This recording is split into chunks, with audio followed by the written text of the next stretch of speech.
You've been lied to about kindness your entire life.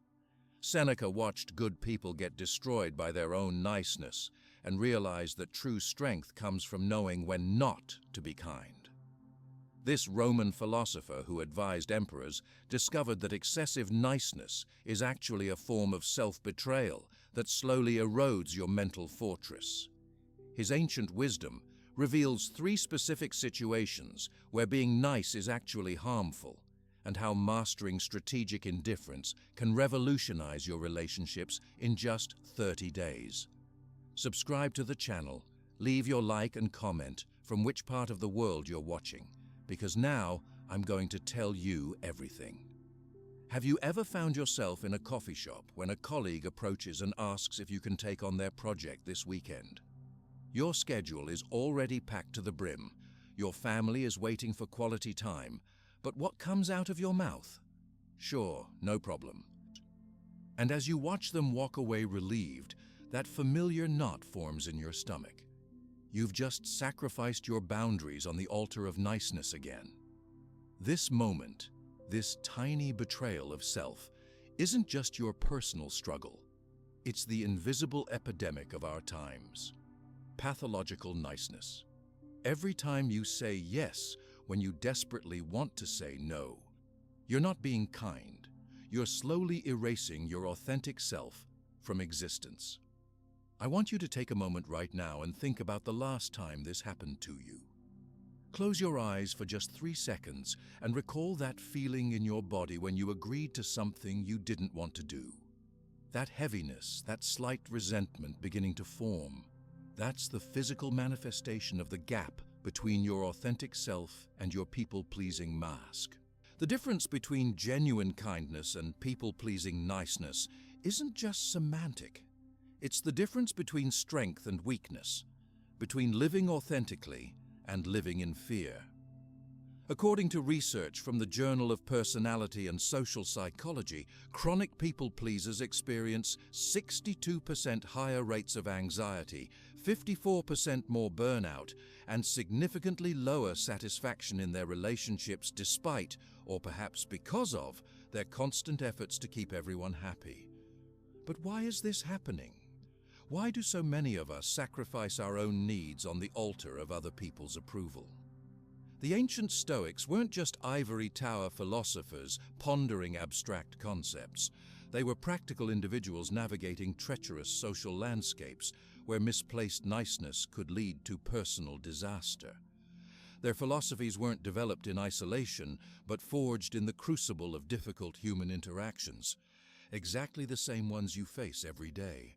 Take Seneca, advisor to Emperor Nero, possibly the most dangerous boss in history.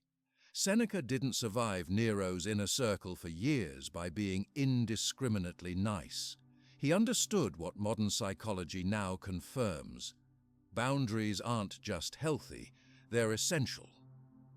In his letters, Seneca wrote, "The person who has granted favors to unsuitable individuals will soon find themselves obliged to grant them to many others." He recognized that unselective kindness creates an unsustainable cycle of obligation. What's fascinating is that Seneca struggled with this balance himself. In letters to his friend Lucilius, he admitted his own failings. "I'm still learning to say no without feeling like I've committed a crime." Even as a renowned philosopher, he battled the same people-pleasing tendencies that leave you exhausted at the end of each day. Let me ask you something right now. How many times in the past week have you said yes when you wanted to say no? 1 time, 5 times?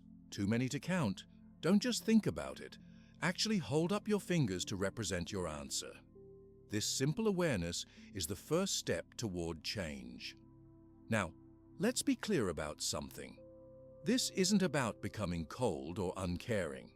It's about distinguishing between authentic kindness, which comes from a place of strength and genuine desire to help, and fear-based niceness, which comes from anxiety about what others will think of you. Here's how your body knows the difference even when your mind is confused. When researchers studied the physiology of people-pleasing behaviors, they found something remarkable. Dr. Harriet Lerner's research showed that people who act from fear of rejection rather than authentic choice show elevated cortisol levels, the stress hormone, while performing kind acts. Their bodies are literally registering these actions as threats, not expressions of virtue. Your body knows the truth.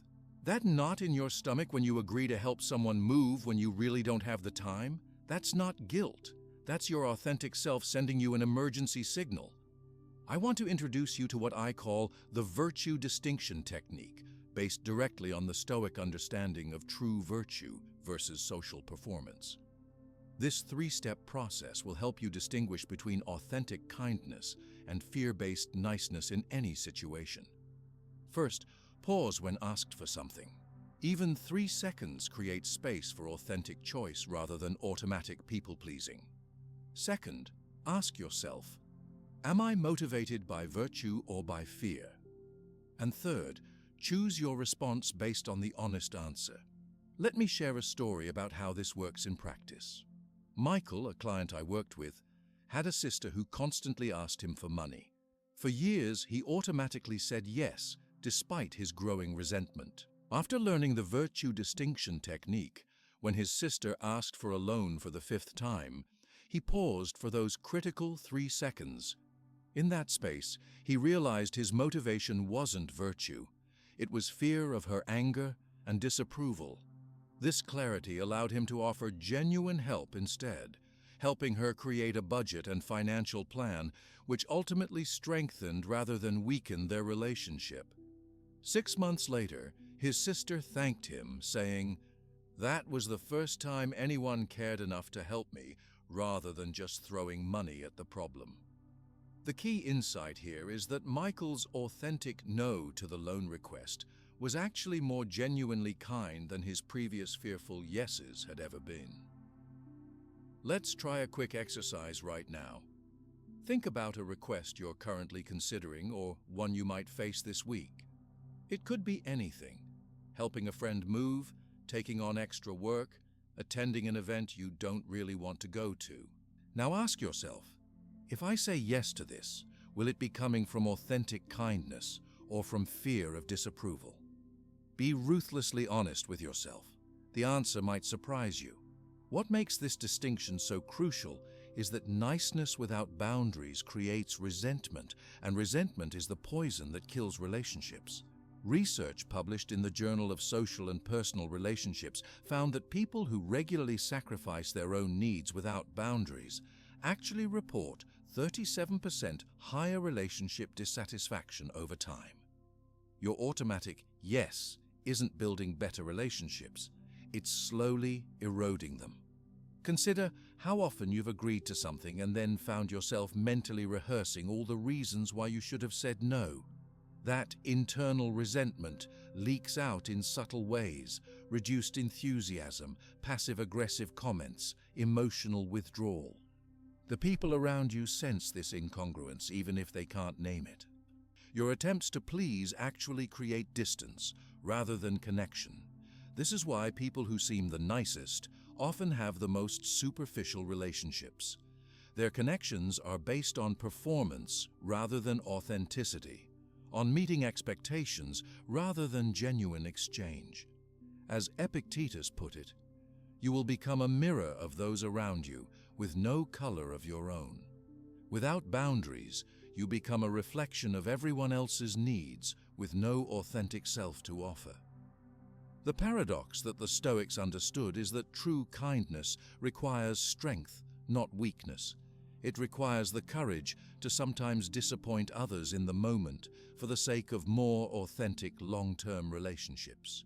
As Marcus Aurelius wrote in his private journals, "The object of life is not to be on the side of the majority, but to escape finding oneself in the ranks of the insane." The insanity he referred to was sacrificing your own integrity to maintain appearances. So how do we begin this transformation from chronic people-pleasing to selective kindness? It starts with a simple but powerful practice: the 3-second pause. The next time someone makes a request of you, resist the automatic yes. Instead, take 3 seconds, just 3 seconds, to check in with your authentic self. In that tiny space, ask, is this something I genuinely want to do? Or am I agreeing out of fear? This small gap between stimulus and response is where your freedom lives. Research on habit formation shows that inserting even a small pause into an automatic behavior pattern can disrupt the neural pathway and create space for new choices. Those 3 seconds might feel uncomfortable at first. The urge to immediately people-please can be almost overwhelming, but that discomfort is the feeling of your authentic self beginning to emerge. Another client, Sarah, practiced this pause technique for just 1 week and was astonished by the results. I realized I was saying yes to about 70% of requests out of pure fear, she told me. When I actually created space to check in with myself, I found I genuinely wanted to say yes only about 30% of the time. The energy difference was incredible. When I helped from a place of authentic choice, I felt energized rather than drained. This brings us to another key Stoic insight. Energy is finite. Seneca wrote, "It is not that we have a short time to live, but that we waste a lot of it." Every time you say yes from a place of fear rather than authentic choice, you're not just sacrificing your time, you're sacrificing your vital energy. And when that energy is depleted, you have nothing genuine left to offer those who truly matter to you. A fascinating study published in the Journal of Experimental Social Psychology found that people who practice selective kindness, choosing deliberately where to invest their emotional energy, report 67% higher quality relationships and 41% better mental health outcomes than chronic people-pleasers. The science is clear. Being nice to everyone isn't just unsustainable, it's harmful to your well-being. The consequences of pathological niceness extend beyond personal stress. According to organizational psychology research, employees who cannot establish healthy boundaries experience 43% higher rates of burnout and 38% lower productivity. Your inability to say no isn't just hurting you, it's undermining your effectiveness in every area of life. I know this struggle intimately. 5 years ago, my calendar was filled with commitments I'd made to avoid momentary discomfort. My relationships were wide but shallow. My energy was constantly depleted, and my resentment was growing. I was drowning in my own niceness. The turning point came when I discovered Stoic philosophy, not as academic theory, but as a practical framework for reclaiming my personal sovereignty. What changed everything was realizing that the Stoics had already solved this problem thousands of years ago. They developed specific techniques, mental frameworks that, when applied consistently, transform how you respond to social pressure without turning you into someone cold or uncaring. The virtue distinction technique we discussed today is just the beginning. In the coming sections of this video, we'll explore more powerful Stoic strategies for establishing boundaries while deepening your most important relationships. Because the goal isn't isolation, it's authentic connection, not withdrawal from the world, but engagement on terms that honor both yourself and others. The problem isn't just external, it's how you've been conditioned to think about kindness, obligation, and your own worth. But there exists a technique that Marcus Aurelius, the most powerful emperor in the world, used every morning before even getting out of bed. He called it his inner fortress, a place within you that no one can invade or control. When you discover how to build this fortress, you'll never again be hostage to others' approval. That inner fortress that Marcus Aurelius built works through a powerful visualization that's accessible to all of us. Imagine standing on a rocky promontory, waves constantly crashing against it, yet it remains unmoved, stable, unshaken. This image wasn't just poetic language for Marcus, it was a practical mental tool he used daily to withstand the social pressures of being the most powerful man in the ancient world. Be like the promontory, he wrote in his personal journals, against which waves continually break, but it stands firm and tames the fury of the water around it. Notice that he doesn't say to avoid the waves or to try swimming away from them. The key is to remain steadfast while allowing the pressures to wash over you without altering your core self. When we examined people-pleasing in the previous section, we touched on how it erodes your authentic self. But there's a fascinating neurological reality behind why saying no feels so threatening. Research shows that social rejection activates the exact same brain regions as physical pain. Your brain literally processes potential disapproval as if it were actual physical danger. Think about that for a moment. When your colleague looks disappointed because you can't take on their project, your brain processes their reaction as if you were experiencing physical harm. No wonder saying no feels so threatening. Your survival circuits are firing as if you're in danger. This explains why even the most rational among us abandon our boundaries when faced with social pressure. It's not weakness. It's your brain's ancient wiring mistaking disapproval for physical threat. But here's where the Stoics were truly ahead of their time. They developed practices to override this faulty wiring. Every morning before the demands of the Roman Empire crashed against him, Marcus Aurelius would write to himself, preparing his mind for the inevitable social pressures of the day. This wasn't journaling as we think of it today. It was mental armor building. He was constructing his inner fortress brick by brick, reminder by reminder, before anyone could make demands of him. Let's try a simple exercise right now that connects directly to this practice. Close your eyes for 10 seconds, unless you're driving, of course, and identify just one non-negotiable value that matters deeply to you. Perhaps it's honesty, or family time, or your health. Just one value that you know, deep down, should not be sacrificed for others' approval. Got it?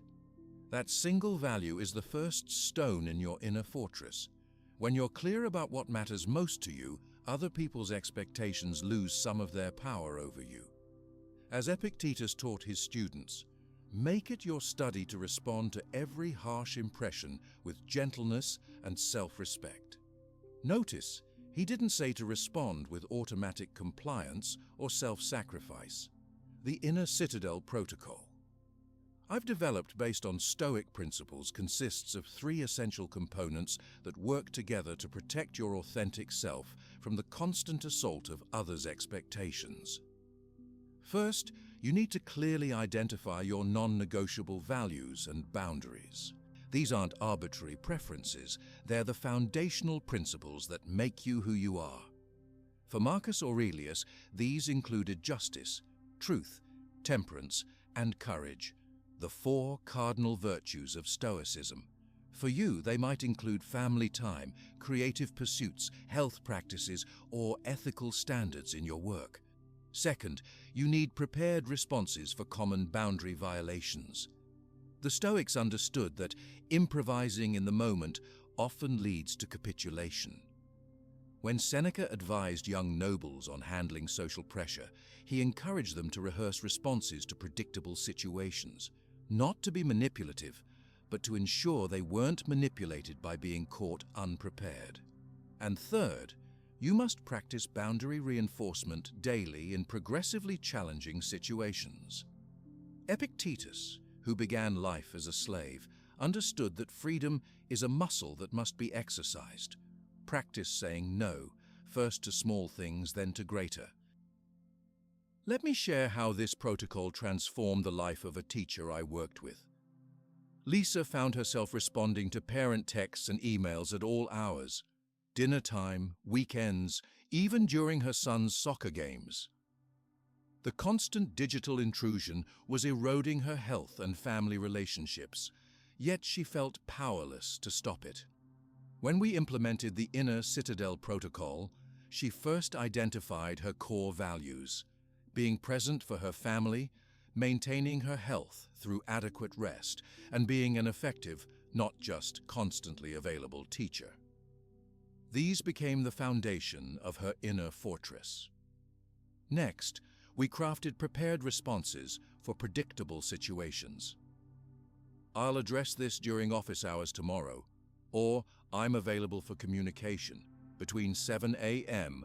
and 7 p.m. on weekdays. Having these responses ready eliminated the need to decide in the moment when the fear of disapproval is strongest. Finally, she practiced using these responses in progressively challenging situations, first with understanding parents, then with more demanding ones. Within 2 weeks, her anxiety had decreased significantly, and surprisingly, parents reported greater satisfaction with her communication because it became more consistent and focused when she was actually available.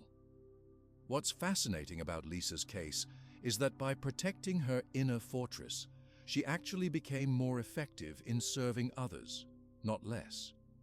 This reflects exactly what Marcus Aurelius understood. The soul becomes dyed with the color of its thoughts.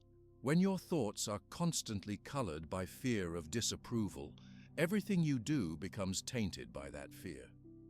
The neuroplasticity research by Dr. Matthew Lieberman at UCLA helps us understand why the Inner Citadel Protocol works so effectively. His studies show that regularly practiced thought patterns literally create new neural pathways.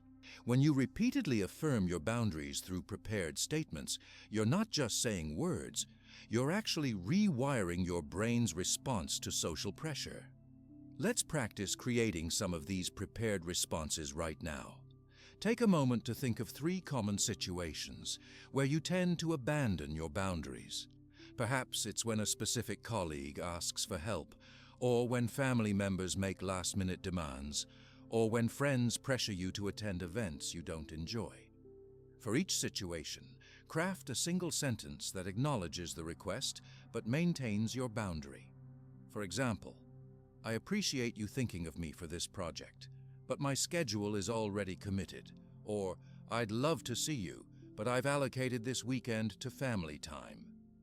Write these sentences down if you can. Research shows that the physical act of writing these statements increases the likelihood you'll actually use them by 72%. These aren't scripts to recite robotically. They're tools to bypass your automatic people-pleasing response when your brain is flooding with fear chemicals. A particularly powerful technique within the Inner Citadel Protocol is what I call the deferral response. This is when you say, I need to check my calendar before committing, or let me think about that and get back to you tomorrow. This creates the critical space between stimulus and response that we discussed earlier, but extends it beyond just 3 seconds to however long you need to make an authentic decision. What's remarkable about this simple deferral is how it short-circuits the approval-seeking reflex. Most people will respect this boundary without question, yet it gives you the time to consult your inner fortress rather than abandoning it in the heat of the moment.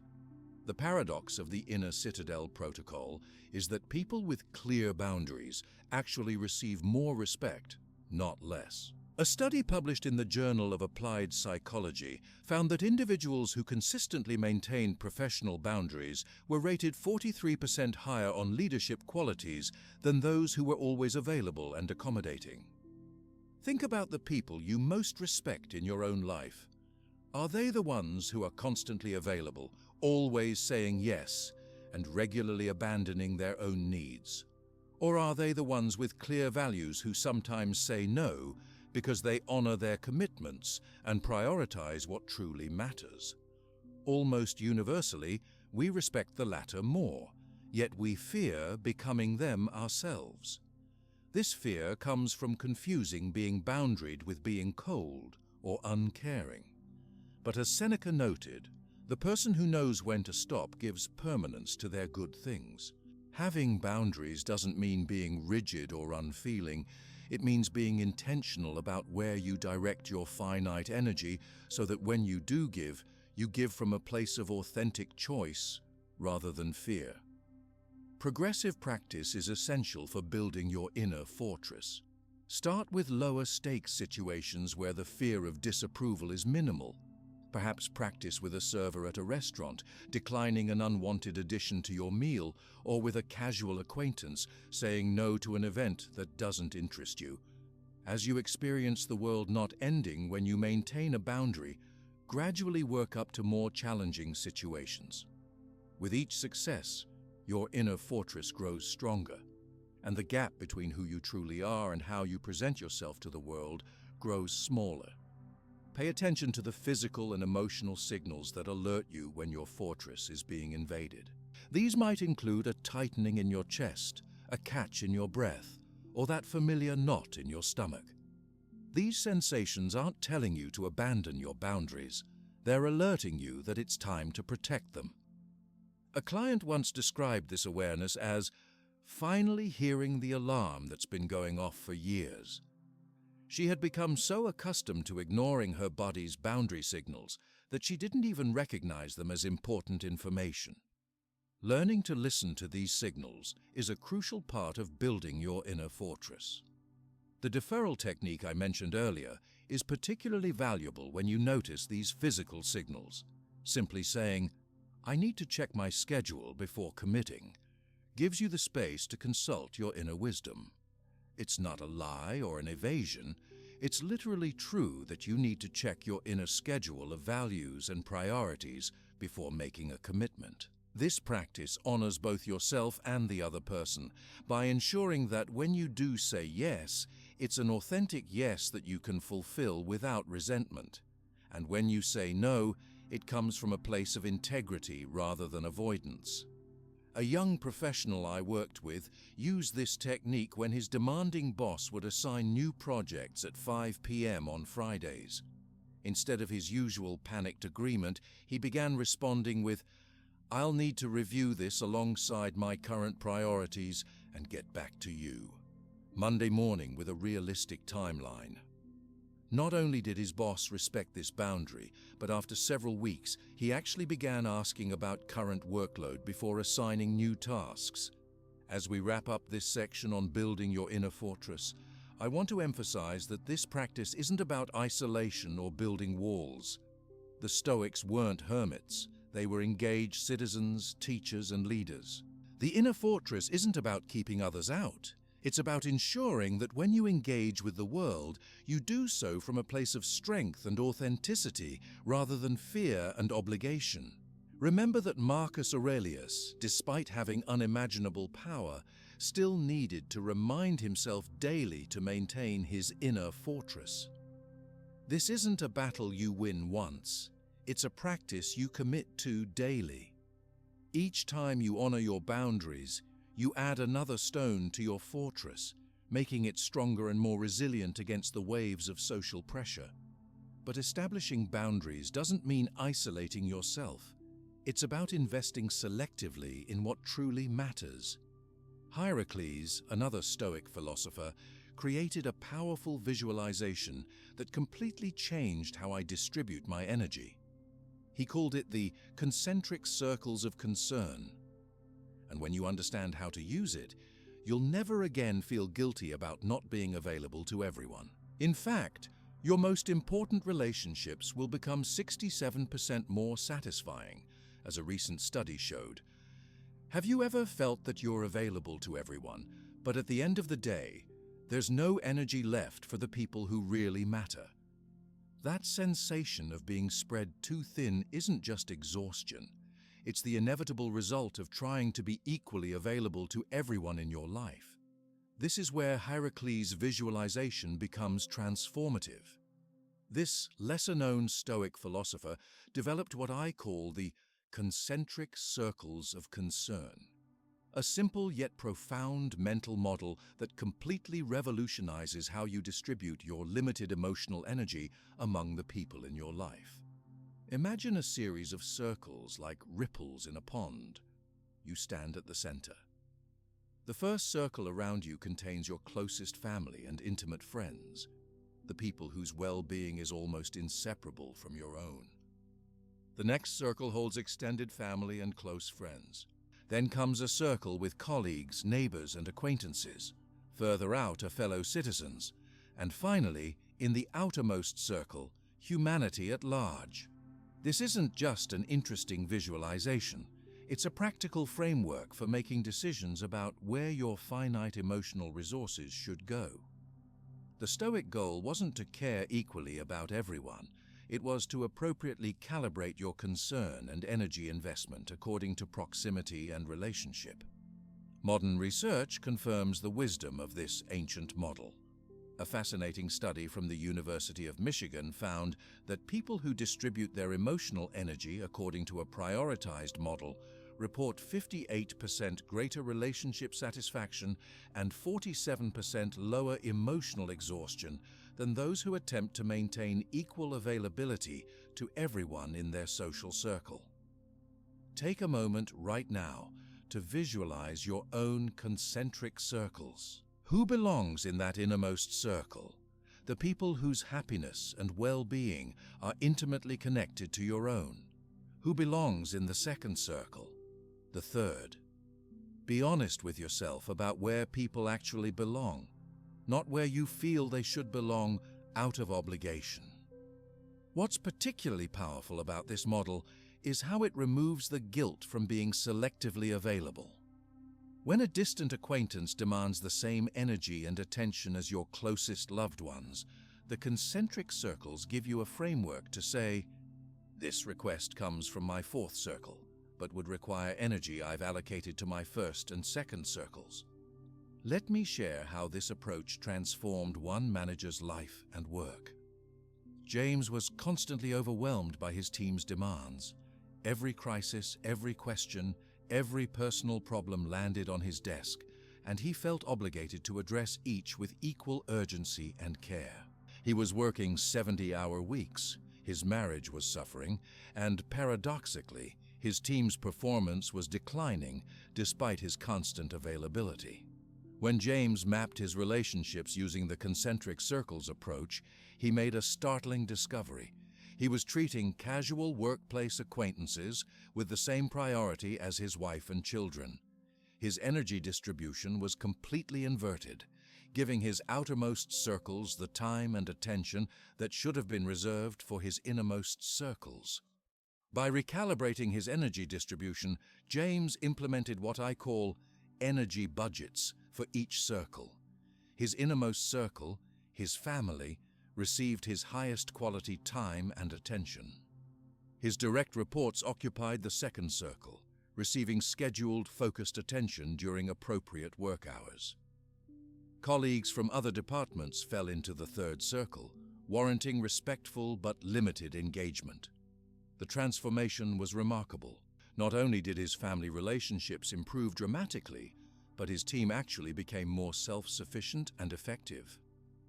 By no longer being constantly available for every minor issue, James forced his team to develop problem-solving skills of their own. His boundary setting created clarity that benefited everyone. This is how the concentric circles approach works in practice. First, you map your relationships into priority circles based on genuine connection and mutual support, not obligation or history. This might be uncomfortable. You may realize that someone you've been treating as an inner circle priority actually belongs further out. Second, you allocate specific energy budgets to each circle. Your innermost circle deserves your highest quality attention, time, and emotional presence.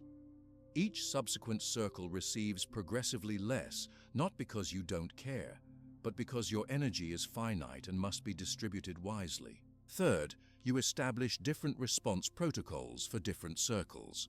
Inner circle requests might merit immediate attention and priority consideration. Middle circle requests might receive thoughtful consideration within a reasonable time frame. Outer circle requests would be evaluated against explicit criteria for alignment with your values and capacity. Let's create a practical example. Imagine your phone buzzes with 3 messages simultaneously. One from your partner about an important family decision, one from a colleague about a work project, and one from a distant acquaintance asking for a favor. The concentric circles model gives you immediate clarity about which deserves your attention first, second, and third, without the guilt that might otherwise accompany prioritizing one person over another. What's fascinating is how closely modern psychological research aligns with Heracles' ancient wisdom. A study published in the Journal of Social and Personal Relationships found that people who practice selective kindness, being genuinely generous with their inner circles while maintaining healthy boundaries with others, reported 67% higher satisfaction in their close relationships and 71% lower rates of feeling taken advantage of compared to indiscriminate people pleasers. This echoes Seneca's observation that the person who tries to be friendly to everyone ends up friendly to no one. The Stoics understood the psychological reality that our capacity for meaningful connection is finite and precious. By attempting to distribute it equally among all people, we dilute its power and ultimately serve no one well, including ourselves. I want you to try a quick exercise right now. Take a piece of paper, pause the video if you need to, and draw 5 concentric circles. Label the center self, then the first circle innermost, followed by inner, middle, outer, and humanity. Now, quickly place 10 people from your life into the appropriate circles. Don't overthink it. Just go with your intuitive understanding of each relationship's closeness and importance. Look at your diagram. Does your actual time and energy distribution match this ideal structure? Most people discover a significant misalignment, often giving outer circle relationships inner circle energy, while neglecting those who truly matter most. Emma, a nurse practitioner with chronic fatigue from overextending herself, made exactly this discovery when she created her circles. She was shocked to realize she was giving more emotional energy to casual work acquaintances than to her closest friends and family. By realigning her investment to prioritize her inner circles, she not only reduced her exhaustion, but found her most important relationships growing stronger. For years, Emma told me, I thought being a good person meant being equally available to everyone. What I discovered was that by trying to be there for everyone, I wasn't truly present for anyone, including myself. The concentric circles approach isn't selfish, it's sustainable. It acknowledges the reality that your emotional and temporal resources are finite and must be allocated wisely. As Epictetus taught, only the educated are free. In this context, education means understanding the limits of your own capacity and the necessity of thoughtful distribution. This approach applies equally to professional contexts. Think about your work responsibilities and relationships.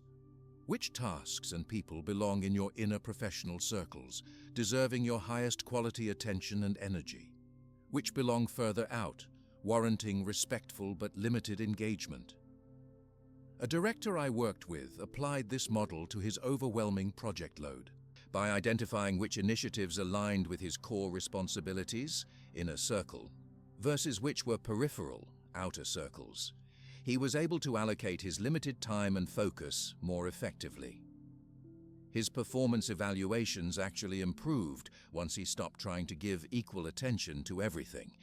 The key insight here is that the concentric circles approach isn't about caring versus not caring.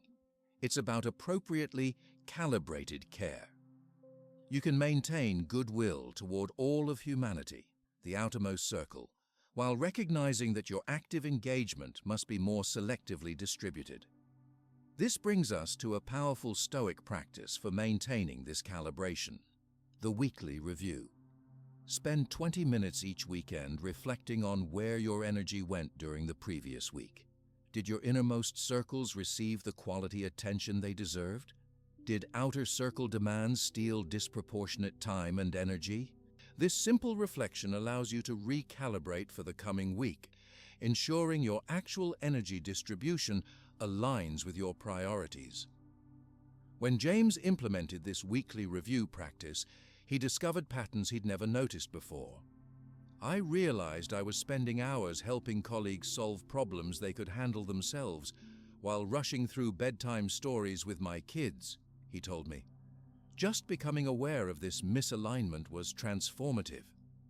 The concentric circles approach also helps you establish clear protocols for different types of requests. For inner circle relationships, your protocol might include immediate attention and priority consideration. For middle circle relationships, you might establish specific times when you're available or channels through which you can be reached. For outer circle relationships, your protocol might include a standard response time of 24 hours or specific criteria that requests must meet before you engage.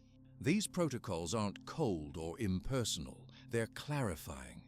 They ensure that when you do give your attention, it's fully present and freely given rather than resentfully extracted. One of the most powerful aspects of this approach is how it helps you recognize relationships that have been misplaced in your circles. Sometimes we maintain inner circle energy investment in relationships that have become one-sided or unhealthy. The concentric circles visualization makes these misalignments obvious, giving you permission to recategorize relationships based on their current reality, not on history or obligation. A woman I worked with realized she was treating a childhood friendship as an innermost circle relationship, despite the fact that the friend consistently took her energy without reciprocation. Simply moving this relationship to a more appropriate circle, still valued but not prioritized above more mutual connections, created immense relief and freed energy for relationships that truly nourished her. Adapting this approach to your work life is equally powerful. Consider creating separate concentric circles for professional relationships and responsibilities. Your core job functions and direct reports might occupy inner circles, while peripheral tasks and distant organizational relationships belong in outer circles. This visualization clarifies when to say yes, when to delegate, and when to politely decline. What about social media and digital relationships? These can be particularly draining because they blur the boundaries between circles. Someone you met once at a conference feels entitled to inner circle attention because digital platforms create an illusion of intimacy. The concentric circles approach helps you categorize these connections appropriately and establish protocols for engagement that preserve your energy for true inner circle relationships. I want to be clear, this approach isn't about becoming cold or unavailable.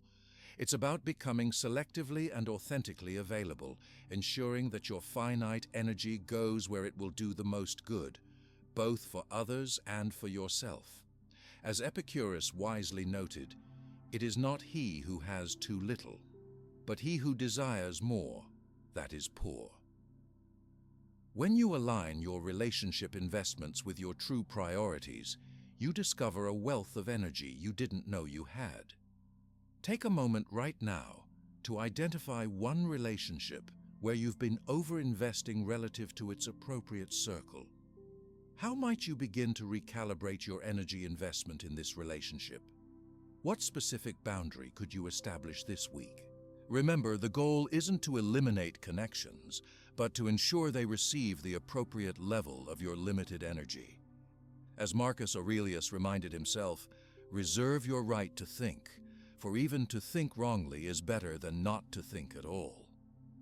Reserve your right to choose where your precious energy goes, rather than letting it be claimed indiscriminately by whoever demands it most loudly. As you implement these changes in how you distribute your energy, it's essential to reflect on your journey.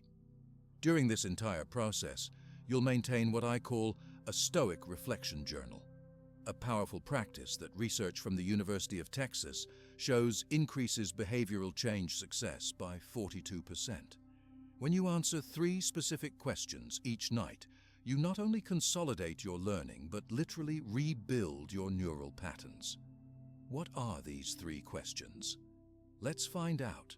That daily rehearsal for difficulties that Epictetus taught works through a powerful ancient practice called premeditatio malorum, the premeditation of evils. But don't let the dramatic name fool you. It's not about pessimism, it's about preparation. Think of it as mental rehearsal for life's challenges, particularly those social situations where you're most likely to abandon your boundaries. Here's how it works. Each morning, you take just 5 minutes to identify potential boundary challenges you might face that day and mentally rehearse, maintaining your authentic response. It's like an athlete visualizing their performance before the big game. The science behind this practice is compelling. Research shows that visualization of specific behaviors increases your follow-through by up to 71%. When you mentally rehearse standing firm in a difficult conversation, you're literally creating neural pathways that make that response more accessible when you actually face the situation. Olympic athletes have used this same technique for decades. Before ever stepping onto the track, a sprinter has already run the race hundreds of times in their mind. They've visualized not just the ideal performance, but also potential challenges, a slow start, a competitor pulling ahead, and their response to each scenario. The daily premeditatio exercise adapts this ancient Stoic practice for modern social pressures. Each morning before checking your phone or email, take 5 minutes to identify 3 situations where you typically default to unhealthy niceness. Perhaps it's with a particular colleague who regularly dumps their work on you, a friend who monopolizes your time, or family members who make demands without considering your needs. For each situation, visualize yourself responding with authentic kindness instead of fear-based niceness. Be specific about what you'll say, how you'll maintain a calm tone, and how you'll reinforce your boundary if needed. Imagine the scene vividly, the setting, the person's facial expressions, the words they might use to pressure you, and your centered, boundaried response. Jessica, an executive assistant who felt constantly overwhelmed, began practicing this technique before meetings with her demanding boss. She would visualize herself calmly saying, "I can take on this new project, but to give it the attention it deserves, I'll need to postpone the quarterly report. Which would you prefer I prioritize?" Within 2 weeks, her boss began consulting her about priorities rather than simply piling on work. "The first time I actually used my practiced response," Jessica told me, "I was amazed at how natural it felt. Before, I would have just nodded and taken on both tasks, then stressed about how to accomplish the impossible. But having rehearsed the conversation, I found the words came easily, and my boss actually respected the clarity." To implement this practice effectively, you need to first identify your typical automatic niceness triggers. These are the specific situations, people, or requests that consistently bypass your better judgment and lead to reluctant yeses. Take a moment right now and identify one person in your life who consistently triggers your people-pleasing response. Got them in mind? Now, what specific type of request from this person typically overrides your boundaries? Is it last-minute favors? Emotional support at inconvenient times? Work that should be their responsibility? Once you've identified this trigger, create a mental script for your ideal response. Not a harsh or angry response, but one that honors both yourself and the other person. Visualize yourself delivering this response with calm confidence. See yourself standing or sitting with good posture, speaking in a steady voice, maintaining appropriate eye contact. Now, expand this visualization to include 3 possible reactions from the other person: positive acceptance, neutral questioning, and negative pushback. For each scenario, visualize yourself maintaining your boundary with appropriate responses. This 3-scenario technique is particularly powerful because it prepares you for the full range of possible outcomes. Often we abandon our boundaries because we're only prepared for the ideal response and become flustered when faced with resistance. By rehearsing all 3 possibilities, you remove the element of surprise that often triggers capitulation. What's paradoxical about this approach is that anticipating negative reactions actually reduces your anxiety when they occur. Research in cognitive psychology shows that unpredictability generates more stress than known negative outcomes. When someone responds negatively to your boundary, but you've already rehearsed this scenario, your brain registers it as a known situation rather than an emergency requiring appeasement. Try this exercise right now. Identify 3 challenging situations you might face today or tomorrow. For each one, spend 30 seconds visualizing yourself responding with calm confidence, maintaining your boundary without aggression or apology. See the scene vividly, the location, the other person, the exact words you'll use. If you're struggling to find the right words, remember the 3-part response we discussed.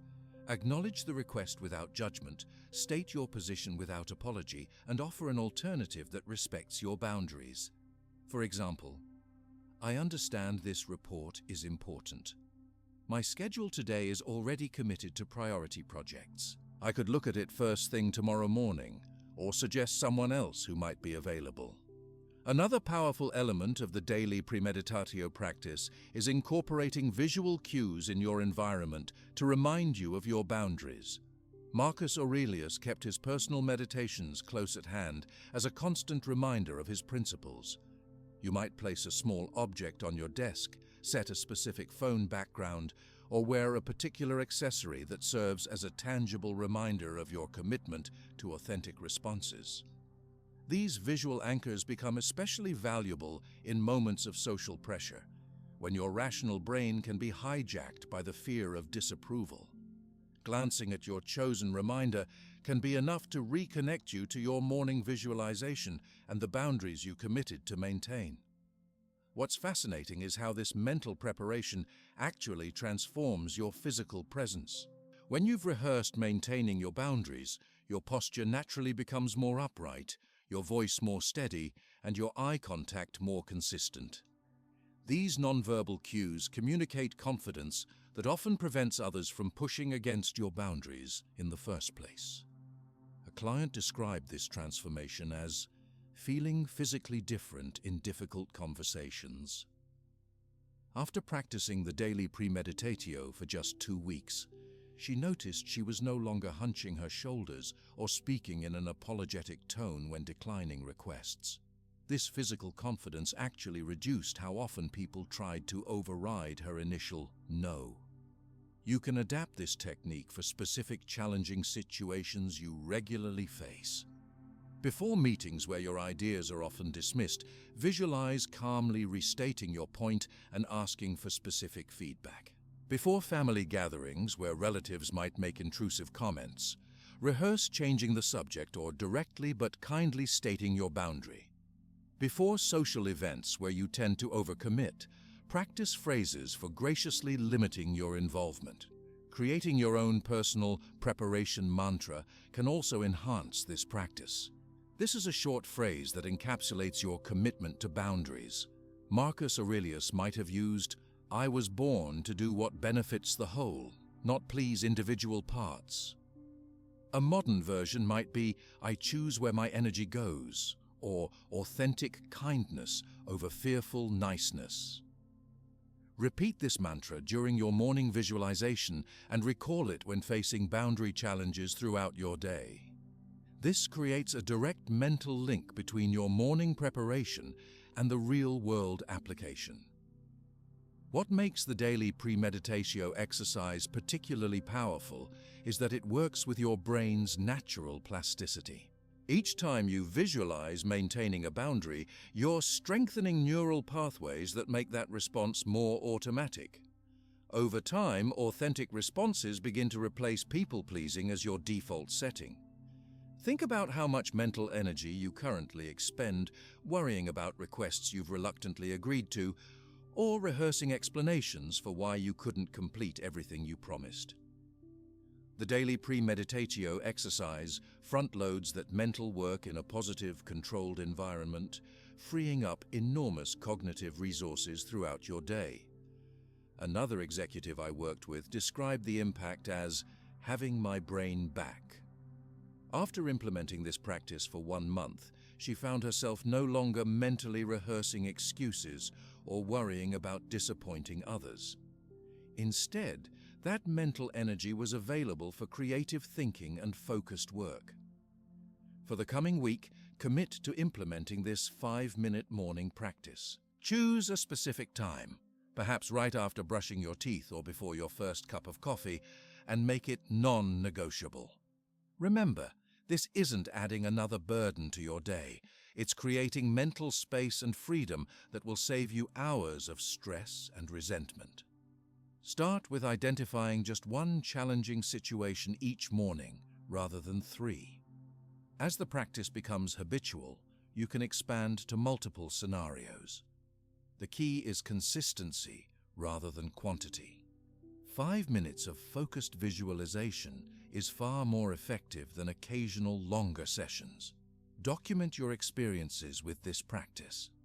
Notice how your actual responses in challenging situations compare to your visualizations. Were you more or less assertive than you had rehearsed? Did the other person respond as you anticipated? What adjustments might make your visualization more effective tomorrow? Remember that this practice, like all Stoic techniques, is not about controlling others' responses, but about maintaining your own internal harmony, regardless of external reactions. As Epictetus taught, make it your study not to be carried away by the impressions of your mind.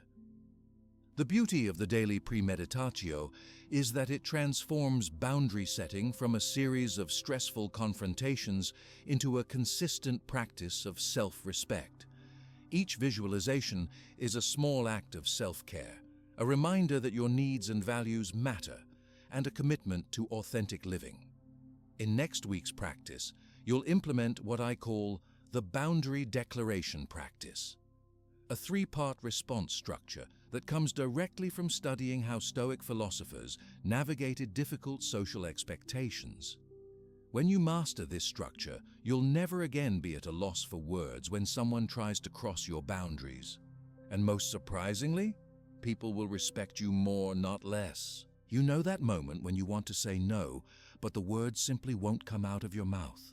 Instead, you hear yourself agreeing to that weekend project, that dinner with people you barely know, or that favor that will cost you hours of your precious time. It's as if some invisible force hijacks your voice, replacing your authentic response with what you think the other person wants to hear. This is where the boundary declaration practice becomes invaluable. A 3-part structure drawn directly from how Stoic philosophers navigated the complex social expectations of their time. Remember, these weren't just intellectual exercises for them. Seneca literally had to decline requests from Emperor Nero without losing his head, which, unfortunately, he eventually did, but that's another story. The structure works because it honors both parties while maintaining your integrity. It consists of 3 simple parts: acknowledge the request without judgment, state your position without apology, and offer an alternative that respects your boundaries. Let's break this down with an example. Imagine a colleague asks you to take on their project over the weekend. The people-pleasing response might be, "Sure, I guess I can make that work." The harsh response might be, "No, I'm busy." But the boundary declaration would sound like, "I understand this project is important to you. My weekend is already committed to family time. I could review it for 30 minutes on Monday morning, or suggest someone else who might be available." Notice how this response acknowledges their need without dismissing it, clearly states your boundary without apologizing for having one, and offers a constructive alternative rather than leaving them stranded. The key insight from Stoicism is that boundaries aren't something to apologize for. They're the natural expression of a well-ordered life. As Marcus Aurelius wrote, if you are distressed by anything external, the pain is not due to the thing itself, but to your estimate of it. And this you have the power to revoke at any moment. Your boundaries reflect your values, and values need no justification. This structure works because it creates what psychologists call a yes sandwich, surrounding your no with elements the other person can agree with. You begin with acknowledgement, "Yes, I hear you." Insert your boundary, "No, I can't do exactly what you're asking," and end with an alternative, "Yes, here's what I can do." Research shows that beginning with acknowledgement creates psychological receptivity. When someone feels heard, they're significantly more likely to accept your subsequent boundary. It activates the reciprocity principle. You've given something, understanding, which creates an unconscious inclination for them to give something in return, acceptance of your limits.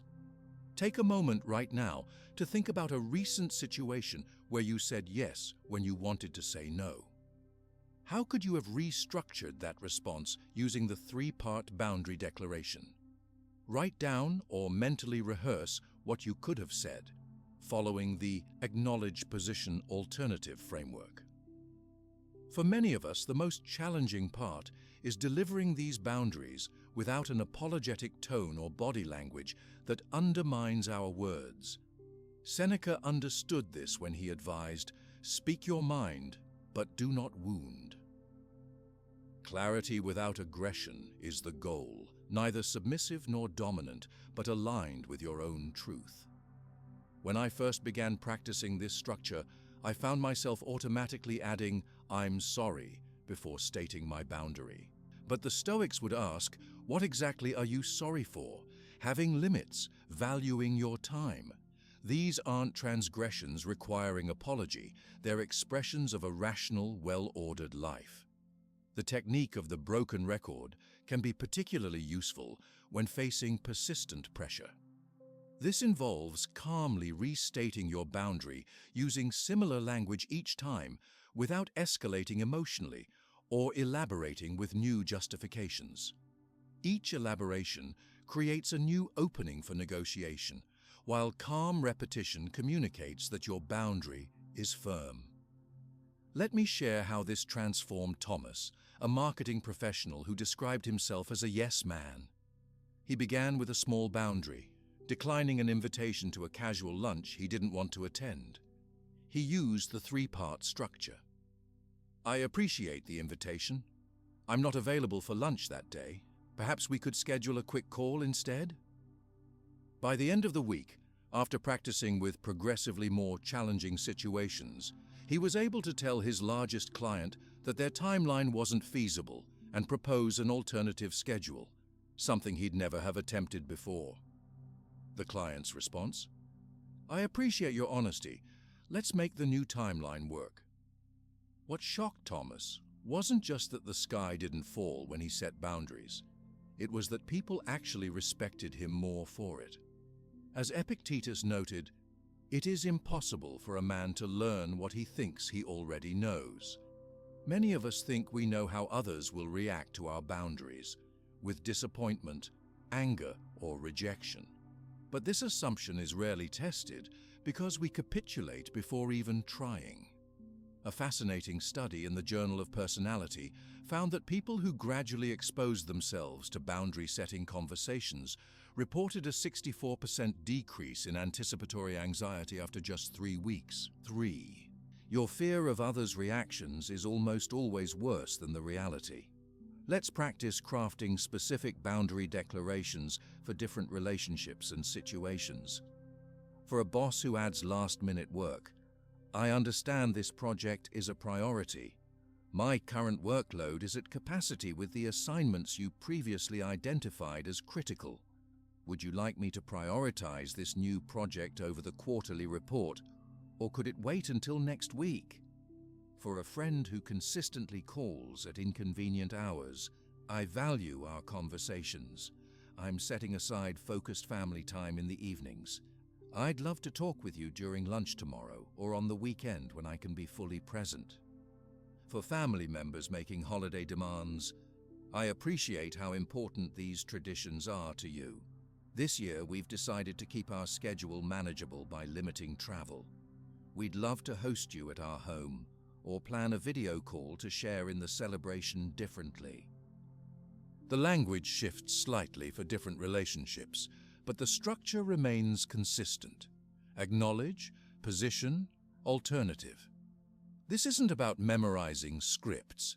It's about internalizing a pattern that gives you a framework when you're under pressure. Take a moment now to identify your 3 most challenging boundary situations. For each one, craft a 3-part response that you could use when needed. Even if you don't face these exact scenarios soon, having the responses prepared builds your boundary-setting muscles. Starting with lower-stakes interactions is crucial for building confidence.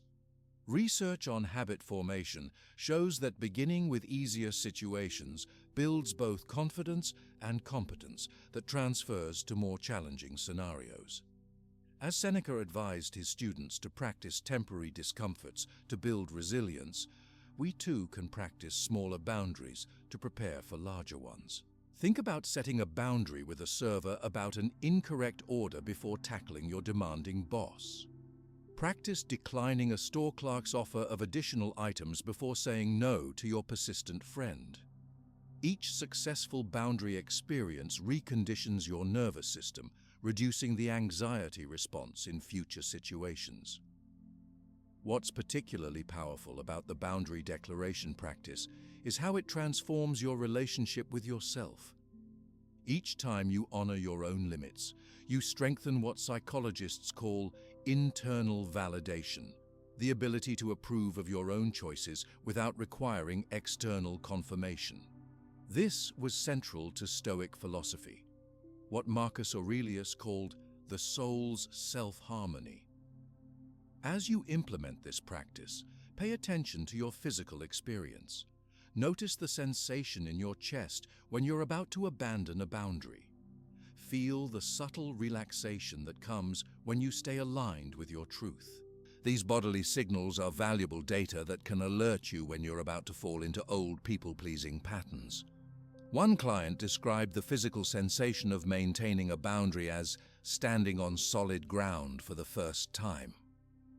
After years of shape-shifting to accommodate others' expectations, the simple act of stating his limits created a profound sense of embodied integrity, of his words, values, and actions aligning. Remember that boundary setting is a skill that improves with practice. Your first attempts might feel awkward or stilted. You might stumble over words or speak too softly. This is normal and expected. You're developing a new capability, not demonstrating one you already possess. As Epictetus taught his students, first say to yourself what you would be, then do what you have to do. Creating prepared responses for your most common boundary challenges eliminates the need to generate language in the moment when social pressure is highest. Keep these responses in a notes app on your phone. Review them before entering challenging situations, and refine them based on experience. A particularly useful technique is what I call the pause and breathe approach. When you receive a request that triggers your people-pleasing reflex, take a deliberate pause and a single deep breath before responding. This tiny gap interrupts the automatic yes and creates space for your prepared boundary declaration. The science of habit formation tells us that any new behavior feels unnatural at first. Your brain has well-established neural pathways for people-pleasing that have been reinforced over years or decades. The discomfort you feel when setting boundaries isn't a sign you're doing something wrong. It's evidence you're creating new neural pathways. A study from University College London found that new behaviors take an average of 66 days to become automatic. During this period, each boundary you maintain strengthens the pathway until eventually authentic responses become your default setting. As Marcus Aurelius noted, the soul becomes dyed with the color of its thoughts. With practice, your soul becomes dyed with authenticity rather than appeasement. I want to acknowledge that this practice isn't always comfortable. You may face pushback, surprise, or even anger from people accustomed to your automatic yes. This resistance isn't a bug in the system, it's a feature. It's evidence that your change is being noticed and that others need time to adjust to the new, more authentic you. Some will adjust quickly and respect your new boundaries. Others may test you repeatedly, hoping to find cracks in your resolve. A few may even drop away from your life, unable to adapt to a relationship based on mutuality rather than your self-sacrifice. As Seneca observed, the loss of what we improperly love brings more relief than pain. As you implement the boundary declaration practice over the coming week, start with just one type of situation or relationship. Master the three-part structure in this context before expanding to others. Document your experiences, noting both the words you used and the responses you received. This creates valuable data that will inform your future boundary setting. During week 3, you'll implement what I call the Progressive Discomfort Challenge, based on Seneca's teaching that difficulties strengthen the mind, as labor does the body. Each day, you'll deliberately choose one increasingly challenging situation to practice saying no, starting with small requests from acquaintances and gradually working up to setting boundaries with those whose disapproval you fear most. The discomfort you feel isn't weakness. It's your boundary-setting muscles growing stronger with each repetition. That progressive discomfort challenge I mentioned works exactly as the name suggests, by gradually exposing yourself to increasingly difficult boundary-setting situations. This concept comes directly from Seneca's wisdom that difficulties strengthen the mind, as labor does the body. Just as you wouldn't walk into a gym and try to lift the heaviest weights on your first day, you shouldn't begin your boundary practice with your most challenging relationships. Think about how athletes train. They don't start with Olympic-level competition. They build strength and skill progressively. Your social courage works the same way. Each small boundary you successfully maintain strengthens your confidence for the next, slightly more challenging interaction. The science behind this approach is fascinating. When you gradually expose yourself to anxiety-producing situations, your nervous system literally recalibrates. A study in the European Journal of Social Psychology found that progressive exposure to social discomfort reduced anticipatory anxiety by 64% after just 3 weeks. Your brain learns through experience that maintaining boundaries doesn't lead to the catastrophic outcomes you feared. Here's how the Progressive Discomfort Challenge works. Each day for the next week, you'll deliberately choose one boundary situation, starting with relatively easy scenarios and working up to more challenging ones. You'll arrange these situations in ascending order of difficulty, creating your own personal ladder of boundary-setting courage. Let me share how this transformed Marcus, a software developer who described himself as everyone's doormat at work. He began with declining a lunch invitation from a colleague he wasn't particularly close to, a relatively low-stakes boundary. The next day, he practiced saying no to taking notes in a meeting that wasn't even his responsibility. By the end of the week, he was able to tell his manager that the deadline for his current project wasn't realistic and propose an alternative timeline, something that would have been unthinkable before. What surprised me most, Marcus told me, wasn't just that people accepted my boundaries, but that I felt physically different after each successful interaction. It was like my posture changed. I was standing taller. This phenomenon of confidence transfer is well documented in behavioral psychology. Success in one domain of courage naturally transfers to others, creating an upward spiral of confidence. Each small victory reconditions your nervous system, reducing the fear response in future situations. Take a moment right now to create your own discomfort ladder. Grab a piece of paper or open a note on your phone and list 7 boundary situations in ascending order of difficulty. Start with something very small. Perhaps declining an unwanted food sample at a store or saying no to a server's suggestion at a restaurant. Work your way up to more meaningful boundaries with colleagues, friends, and family members. Your ladder might look something like this. Day 1. Decline a store clerk's offer of additional items. Day 2. Express a preference about where to eat with friends. Day 3. Ask someone to stop interrupting you in a meeting. Day 4. Tell a friend you can't help them move this weekend. Day 5. Inform a colleague you can't take on their work. Day 6. Tell a family member you won't be attending an event. Day 7. Have a boundary conversation with your most challenging relationship. Remember, this is your personal ladder. Customize it based on your specific challenges and relationships. The key is to start small enough that success is likely, while still pushing slightly beyond your comfort zone each day. As you document your results with this challenge, pay special attention to the gap between anticipated reactions and actual ones. Most of us catastrophize when imagining others' responses to our boundaries. We picture anger, rejection, or conflict. But research consistently shows that people's actual responses are far less negative than we fear. Keep a simple record of each boundary experience. Note what you said, how the other person responded, and, most importantly, how you felt afterward.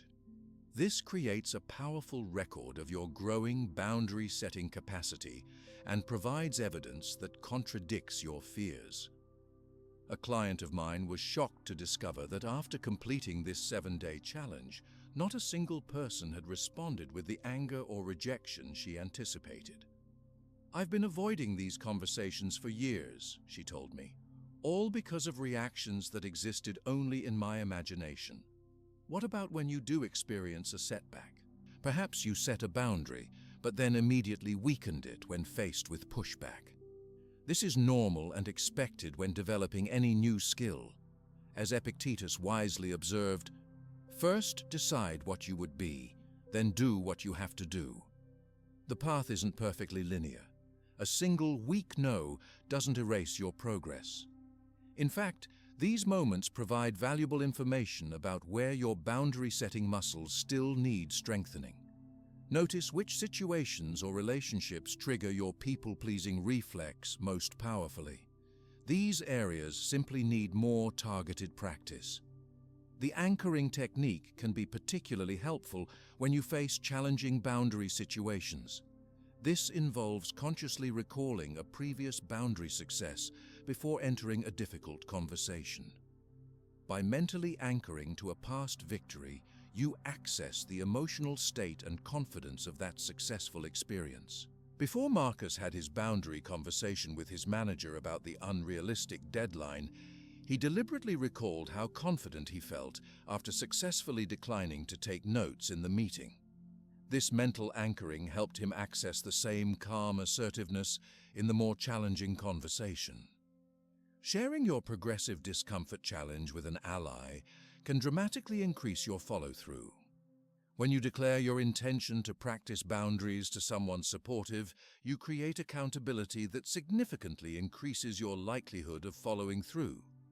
Research from the American Society of Training and Development found that commitment to another person increases your chance of completing a goal by 65%. Choose someone who understands your journey. Perhaps a friend who's also working on boundaries, a supportive family member, or even an online community focused on personal growth.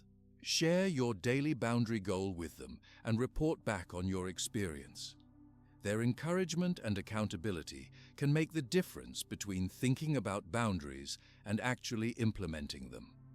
Celebrating small victories is crucial for sustaining momentum. Each successful boundary, no matter how small, deserves acknowledgement.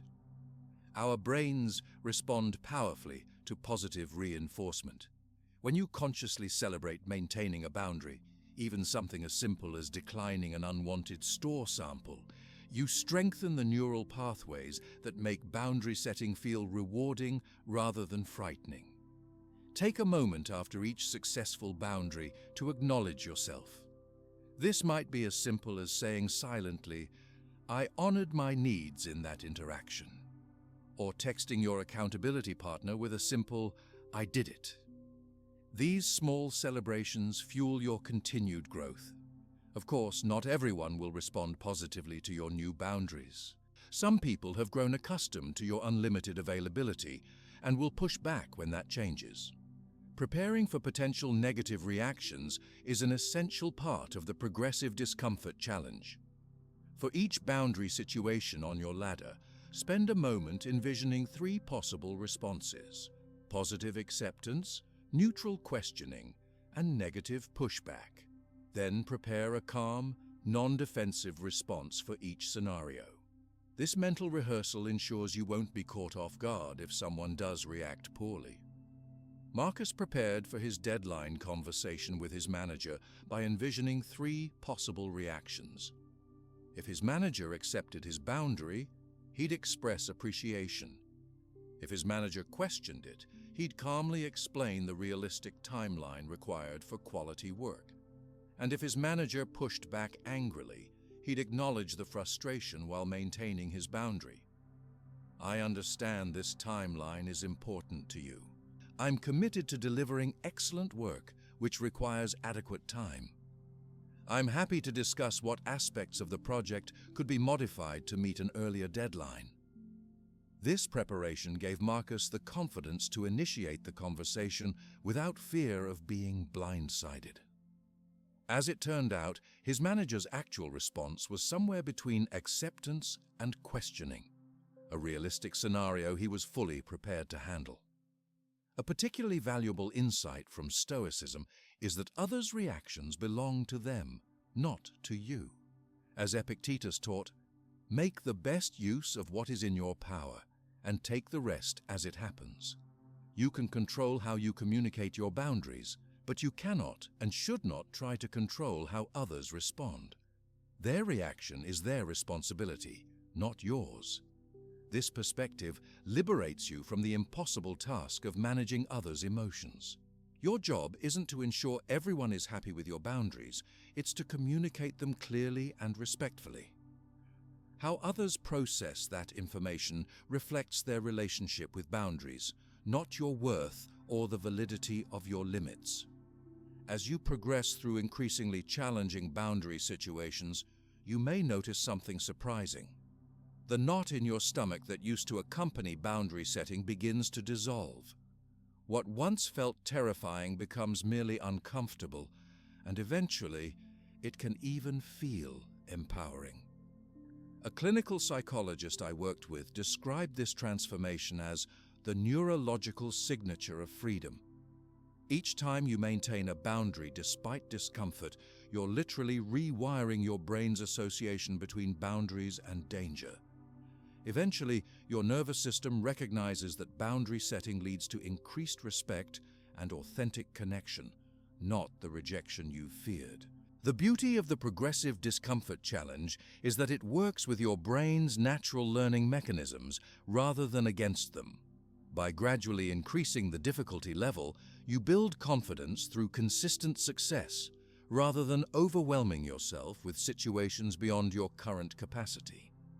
Think about learning to swim. You wouldn't start in the deep end. You'd begin where you can touch the bottom, gradually venturing into deeper water as your skills and confidence grow. Your boundary-setting ability develops in exactly the same way. For the coming week, commit to your personalized 7-day challenge. Remember that the goal isn't perfection, it's progress. Each boundary you maintain, no matter how small, represents a significant step toward authentic living. As Marcus Aurelius reminded himself, waste no more time arguing about what a good person should be. Be one. Document your journey. Notice not just the external results, how others respond to your boundaries, but the internal transformation. How does it feel to progressively align your actions with your authentic needs? What changes do you observe in your energy level, your sense of self-respect, your clarity about what matters to you? As you strengthen your capacity to establish boundaries, you'll also need to consciously redistribute your resources. In week 4, you'll implement what I call the selective investment strategy, based directly on the concentric circles model we discussed. When Emma, a nurse practitioner with chronic fatigue, applied this strategy, she not only reduced her exhaustion, but discovered that her most important relationships grew surprisingly stronger. How is this possible? Let's find out. Imagine having enough energy for the people who really matter instead of always feeling drained. That's what the selective investment strategy creates, a transformation from constant exhaustion to focused, meaningful connection. This approach isn't about becoming selfish, it's about becoming sustainable with your most precious resource, your emotional energy. Let's create your visual map of relationships right now. If you're watching this video at home, pause for a moment and grab a piece of paper. Draw 5 concentric circles like a target. In the very center, write self. In the first circle surrounding that center, write innermost circle.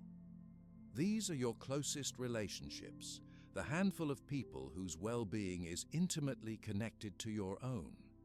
In the next circle, write inner circle for close friends and extended family. Continue outward with middle circle for colleagues and casual friends, outer circle for acquaintances, and finally humanity for your general goodwill toward all. The science behind this model is compelling. Anthropologists and sociologists have discovered that humans have cognitive limits on meaningful social connections. The famous Dunbar number suggests we can maintain about 150 relationships total, but only about 5 to 15 close, intimate connections. Yet many of us try to give deep, meaningful attention to far more people than this. A mathematical impossibility that leads to emotional bankruptcy. Emma's story illustrates this perfectly. As a nurse practitioner working in a busy clinic, Emma prided herself on being available to everyone: patients, colleagues, administrators, family, friends, neighbors, and even casual acquaintances from her community groups. She answered texts at all hours, took on extra shifts when asked, and never declined an invitation or request for help. Her calendar was full, but her energy tank was empty. When Emma mapped her relationships using the concentric circles approach, she made a startling discovery. I was giving my outermost circle people the energy that should have been reserved for my innermost circle, she told me. My elderly parents and my closest friends were getting my leftover attention, while acquaintances from work were getting my prime energy. This insight led Emma to conduct what I call an energy audit, a systematic examination of where her time and emotional resources were actually going. I'd like you to try a simplified version of this right now. Think about the past week. Who received your highest quality attention? Who got your immediate responses? Whose needs did you prioritize above your own? Now compare that with your concentric circles map. Do you notice any misalignments? For most people, this exercise reveals something troubling. We often invest our best energy in middle or outer circle relationships while giving our innermost circle the dregs of our attention.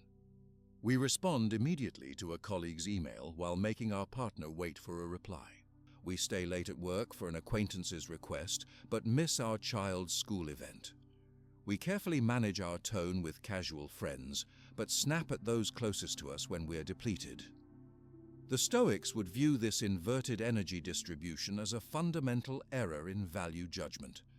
As Marcus Aurelius reminded himself, just as the sand dunes, heaped one upon another, hide each the first, so in life the former deeds are quickly hidden by those that follow. If we continuously prioritize outer circle demands, our most meaningful relationships get buried under the sand dunes of endless social obligations. Identifying energy drains in your relationships is the next critical step. These are interactions that consistently leave you depleted rather than energized.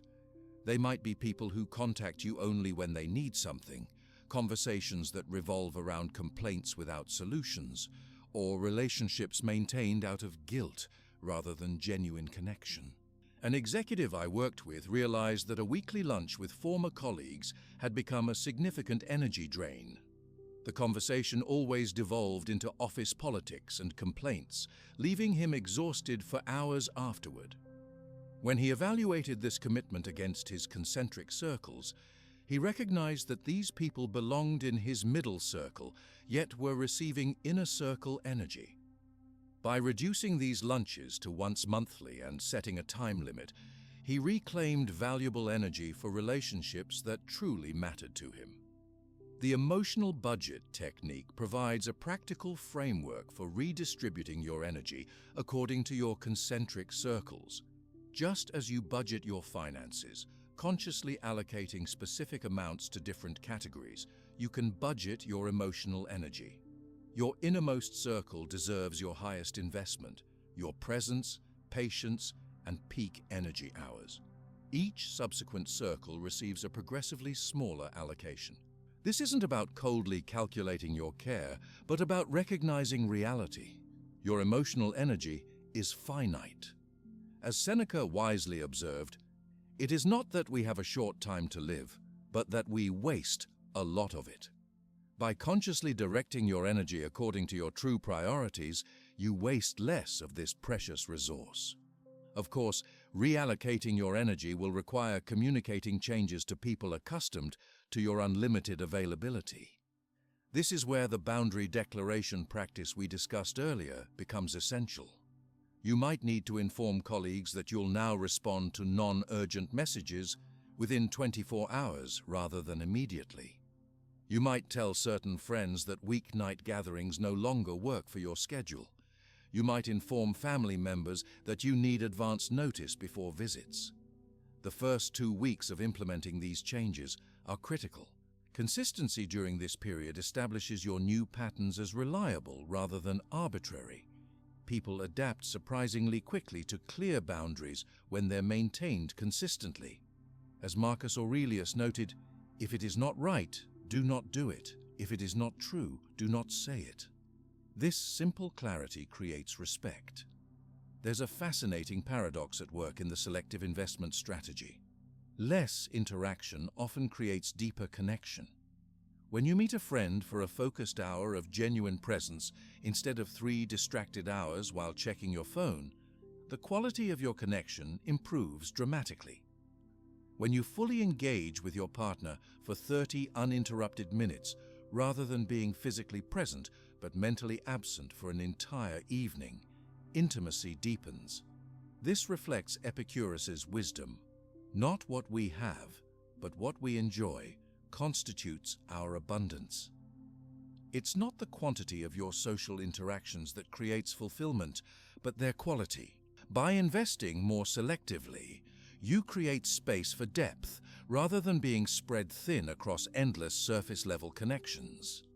The selective investment strategy needs adaptation for different life phases. During intense work periods, your energy budget might temporarily shift. When caring for young children or elderly parents, your innermost circle demands more resources. The key is conscious choice rather than unconscious drift, regularly reviewing your energy allocation to ensure it aligns with your current priorities and values. A particularly insightful client once told me, "I used to think saying yes to everyone made me a good person. Now I realize it made me a depleted person who couldn't truly be present for anyone."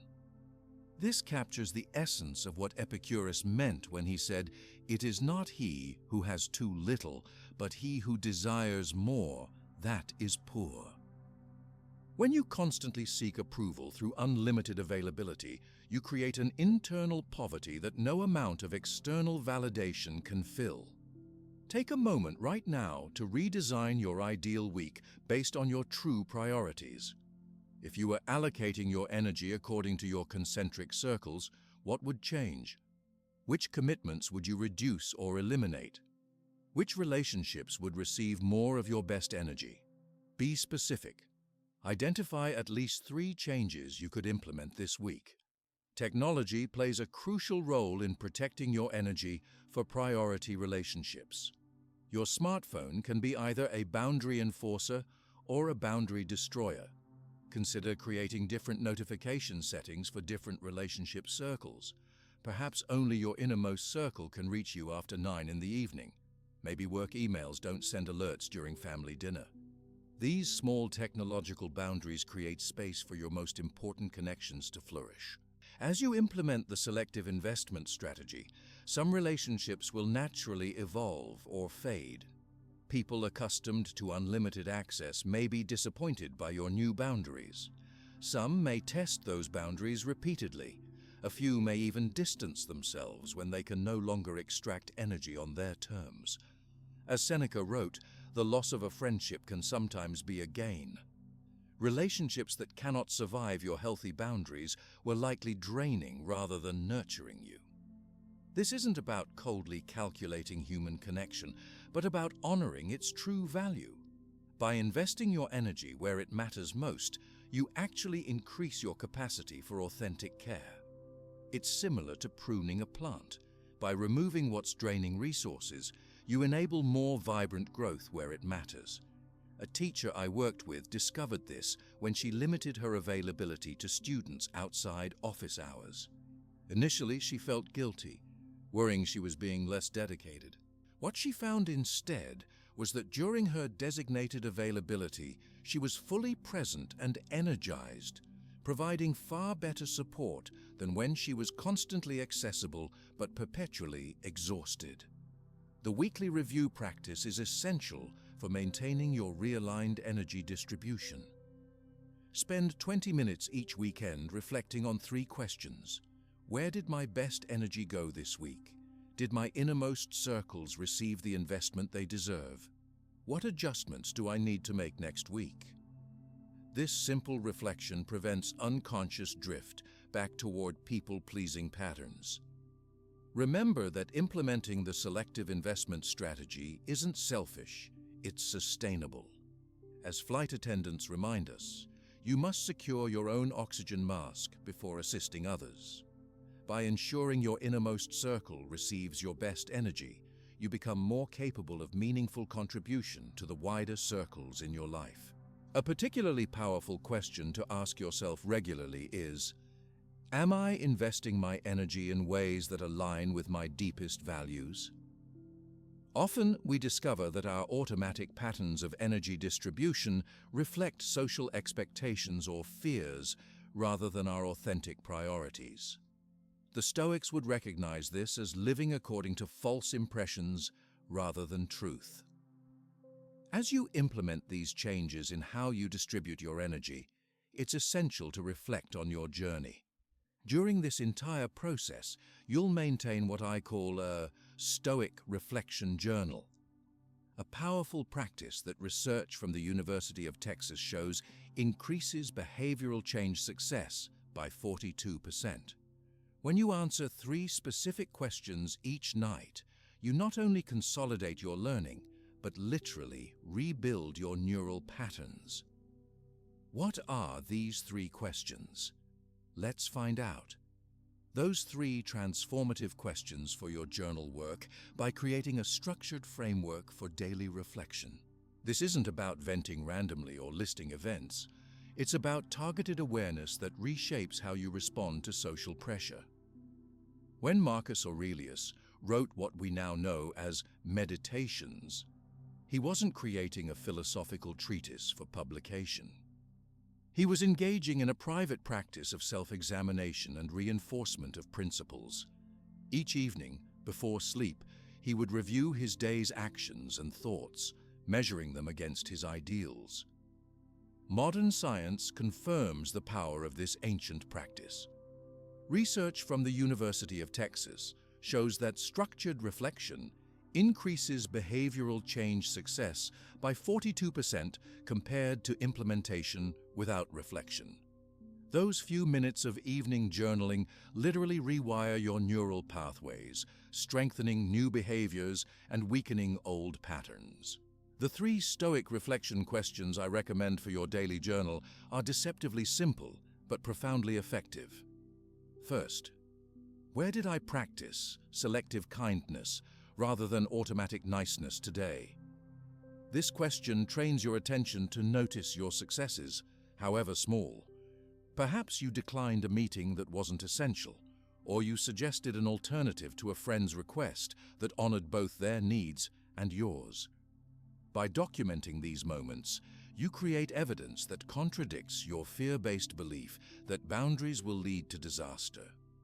Second, what did I notice about others' reactions to my boundaries? This question helps you collect real data about how people respond, rather than relying on catastrophic imagination. Most people discover that others' actual reactions are far less negative than they feared, and sometimes surprisingly positive. Third, what insight have I gained about authentic versus performative kindness? This final question encourages deeper understanding of your motivations and patterns.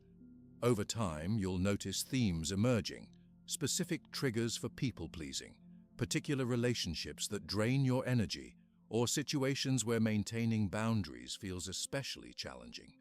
Think about these questions as creating a feedback loop for your brain. Each time you document a successful boundary, you strengthen the neural pathway that makes that behavior more accessible in the future. Each time you note a positive or neutral reaction to your boundary, you weaken the fear pathway that predicts rejection or conflict. Let's set up your Stoic reflection journal right now. You don't need anything fancy.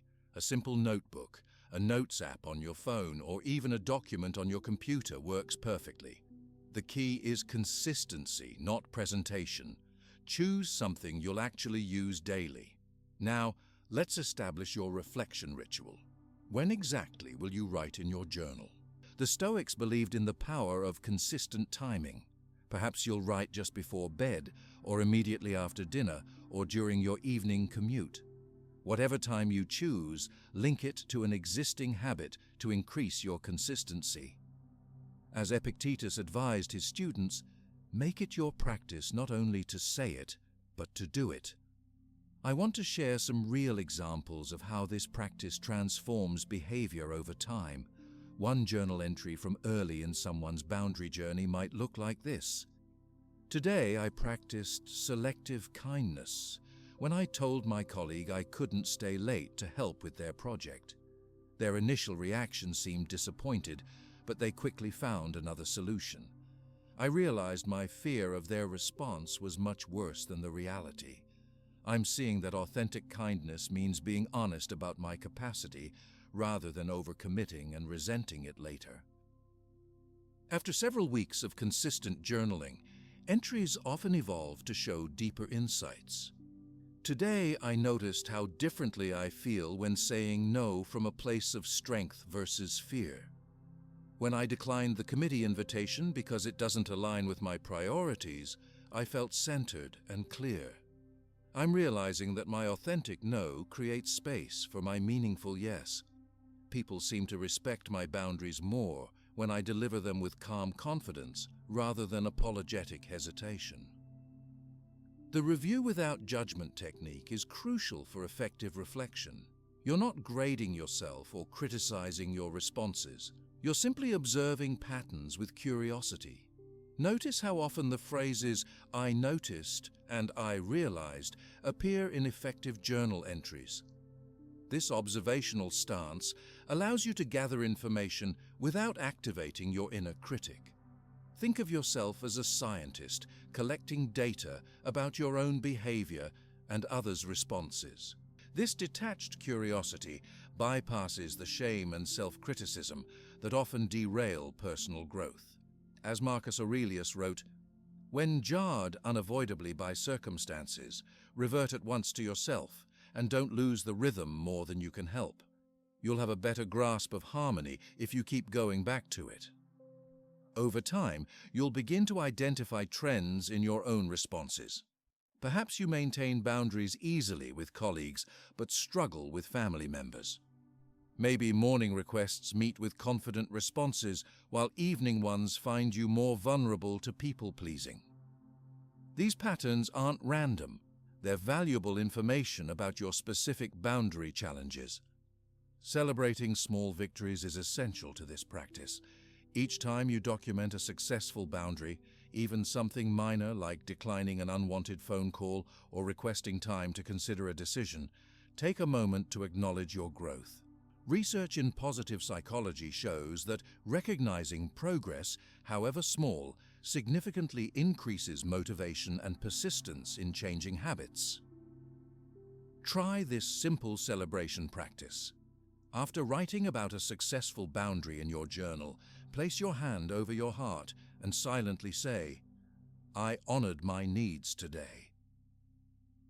This physical gesture, coupled with positive affirmation, creates a powerful reinforcement loop in your brain. Using your reflections to adapt your approach for the coming day creates a continuous improvement cycle. If you notice you struggled with a particular type of boundary, you can mentally rehearse a stronger response for similar situations. If you discover a specific person consistently challenges your limits, you can prepare targeted strategies for your next interaction with them. Carlos, a business consultant, discovered through his reflection journal that he consistently abandoned boundaries during the last hour of his workday when his energy was lowest. This insight allowed him to implement a simple but effective solution: scheduling focused work during that time and turning off notifications, protecting himself from requests when his boundary muscles were weakest. What's particularly powerful about the journal practice is how it reveals patterns you've never noticed before. Many of us have been people-pleasing for so long that our automatic responses have become invisible to us. The simple act of documenting these interactions brings them into conscious awareness where they can be examined and changed. One woman discovered through her journal that she said yes to requests framed as emergencies regardless of their actual urgency or importance. Once she identified this pattern, she created a simple mental filter. Is this truly an emergency requiring immediate response, or can it wait 24 hours? This single question transformed her relationship with urgent requests. Of course, there will be days when you don't feel like writing. Resistance to reflection often appears precisely when it's most needed, when you've fallen into old patterns, or when you're feeling depleted from overgiving. The Stoics would recognize this resistance as an opportunity for practice rather than a reason to abandon the habit. When you don't want to write, simplify your practice rather than skipping it entirely. Perhaps just answer the first question or write for only 2 minutes instead of 5. As Epictetus advised, first say to yourself what you would be, then do what you have to do. Maintaining the ritual, even in simplified form, preserves the habit until your motivation returns. The weekly review creates another layer of insight by consolidating your daily observations into meaningful patterns. Set aside 15 minutes each weekend to review your entries from the past 7 days. Look for recurring themes, triggers, or relationships that consistently challenge your boundaries. Then use these insights to adapt your approach for the coming week. This practice creates what psychologists call metacognitive awareness, the ability to observe your own thought patterns from a higher perspective. This awareness is transformative because it creates space between stimulus and response. As Viktor Frankl noted, in a sentiment the Stoics would appreciate, between stimulus and response there is a space. In that space is our power to choose our response. Your Stoic reflection journal gradually builds this space, allowing you to make conscious choices rather than react from habit or fear. Each entry strengthens what the Stoics called prohairesis, the faculty of choice that distinguishes the wise from the unwise. What surprises many people is how this private practice transforms public interactions. When you consistently reflect on your boundaries and others' responses, you develop what modern psychology calls response flexibility, the ability to adapt your approach based on actual experience rather than fear-based predictions. Think about learning any new skill, from playing an instrument to speaking a new language. Progress comes not just from practice, but from noticing what works and what doesn't, then adjusting accordingly. Your boundary skills develop through this same feedback loop of practice, reflection, and refinement. A particularly valuable insight from regular journaling is recognizing the difference between setting boundaries and building walls. Boundaries create healthy connection by clarifying where you end and others begin. Walls prevent connection entirely. Your journal helps you distinguish between protective boundaries and fear-based isolation. As you practice this reflection discipline over the coming weeks, you'll notice your entries evolving from simple documentation to deeper insights about your relationship with yourself and others. Initial entries often focus on external interactions, what you said and how others responded. Over time, they naturally shift toward internal awareness, your motivations, values, and authentic desires. This evolution reflects what Marcus Aurelius described as turning inward. Look within. Within is the fountain of good, and it will ever bubble up if you will ever dig. Your journal becomes the tool with which you dig, uncovering the clear spring of your authentic self beneath the accumulated layers of people-pleasing habits. When you begin establishing healthy boundaries, something fascinating happens. Some people will resist. This isn't a bug in the system. It's a feature. In fact, as a longitudinal study discovered, while social discomfort peaks during weeks 2 and 3, by around week 6, something remarkable occurs. People don't just accept your new boundaries, they begin respecting you more than before. How do you navigate this uncomfortable transition period? Let's find out. You establish a healthy boundary, and someone reacts badly. Now what? This moment, when your newfound courage meets resistance, is where many people abandon their boundary journey altogether. But this resistance isn't a sign of failure. It's actually evidence that your change is being noticed and taken seriously. Epictetus offers us profound guidance for exactly this situation. First, decide what you would be, then do what you have to do. Notice the sequence here. Your identity and values come first, followed by actions that align with that core self. When someone pushes back against your boundaries, they're not just challenging a particular decision, they're challenging your right to define yourself. Resistance to your boundaries is completely normal and even predictable. Think about it. If you've been saying yes to everything for years, the people in your life have built their expectations around your unlimited availability. When that suddenly changes, there's an inevitable adjustment period for them and for you. The science of relationship adaptation confirms this pattern. A fascinating longitudinal study tracking people-pleasers who implemented boundary programs found that social discomfort typically peaks during weeks 2 and 3 of the process. This is when you'll face the most pushback, the most guilt trips, and potentially the most self-doubt. But here's the remarkable finding. By around week 6, most relationships had not only adjusted to the new boundaries, but showed increased respect and healthier interaction patterns. Let's imagine a common scenario. You've been automatically saying yes whenever your colleague asks you to cover their shifts. Following our boundary practice, you finally say, "I'm not available to cover this weekend." They respond with, "But you always help out. I really need this. I thought we were friends." Your old pattern would be to immediately backtrack. "You're right, I'm sorry. I'll figure something out." But the calm response technique gives you a different approach. Take a deep breath, acknowledge their feelings without taking responsibility for them, and restate your boundary. "I understand this puts you in a difficult position, and I value our friendship. I'm still not available this weekend. I hope you find someone who can help." Notice how this response is neither harsh nor apologetic.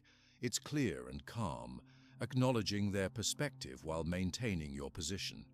This is precisely what Seneca meant when he advised, "Speak your mind, but do not wound." You're being honest without being hostile. I want you to try something right now. Think of a recent situation where someone pushed back against your boundary. How did you respond? Did you hold firm or did you capitulate? Now, imagine that same scenario, but picture yourself responding with calm confidence. What would you say? How would your posture and tone differ? Take 30 seconds to actually visualize this alternative response. Real-world examples of successfully navigating resistance can be instructive. Consider Rachel's experience with her mother-in-law, who had a habit of dropping by unannounced. When Rachel established a boundary requiring a phone call before visits, her mother-in-law initially responded with hurt feelings and comments like, "I guess I'm not welcome anymore." Instead of abandoning her boundary, Rachel used the calm response technique. "I understand this feels different, and you're always welcome in our home. We still need a quick call before visits so we can be prepared to give you our full attention when you're here."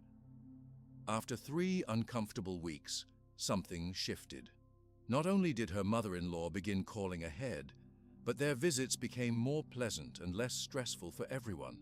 By week 6, their relationship had actually improved significantly. This pattern is remarkably consistent across different types of relationships. The initial discomfort is temporary, while the benefits of healthy boundaries are lasting. As Marcus Aurelius wrote, "You have power over your mind, not outside events. Realize this, and you will find strength." Your power lies in maintaining your boundary with consistency and calm, not in controlling others' initial reactions. Learning to distinguish between manipulation and genuine discomfort is crucial for navigating resistance effectively. Manipulation typically includes guilt-tripping. "After all I've done for you," catastrophizing, "everything will fall apart without your help," or attacking your character, "you've become so selfish." Genuine discomfort, by contrast, usually expresses honest confusion or disappointment without attempting to control your behavior.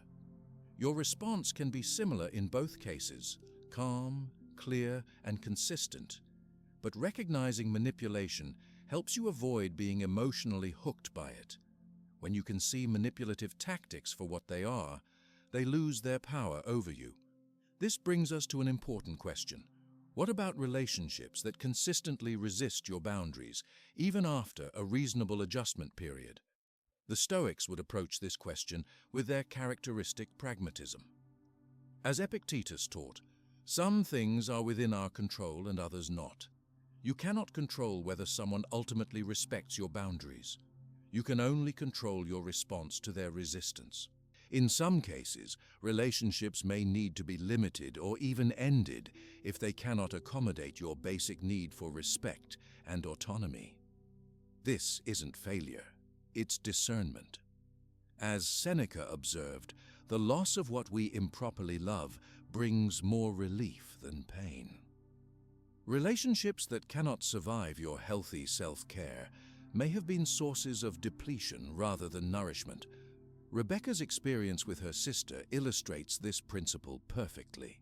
For years, she endured her sister's constant demands, criticism, and emotional volatility, always making herself available no matter the personal cost.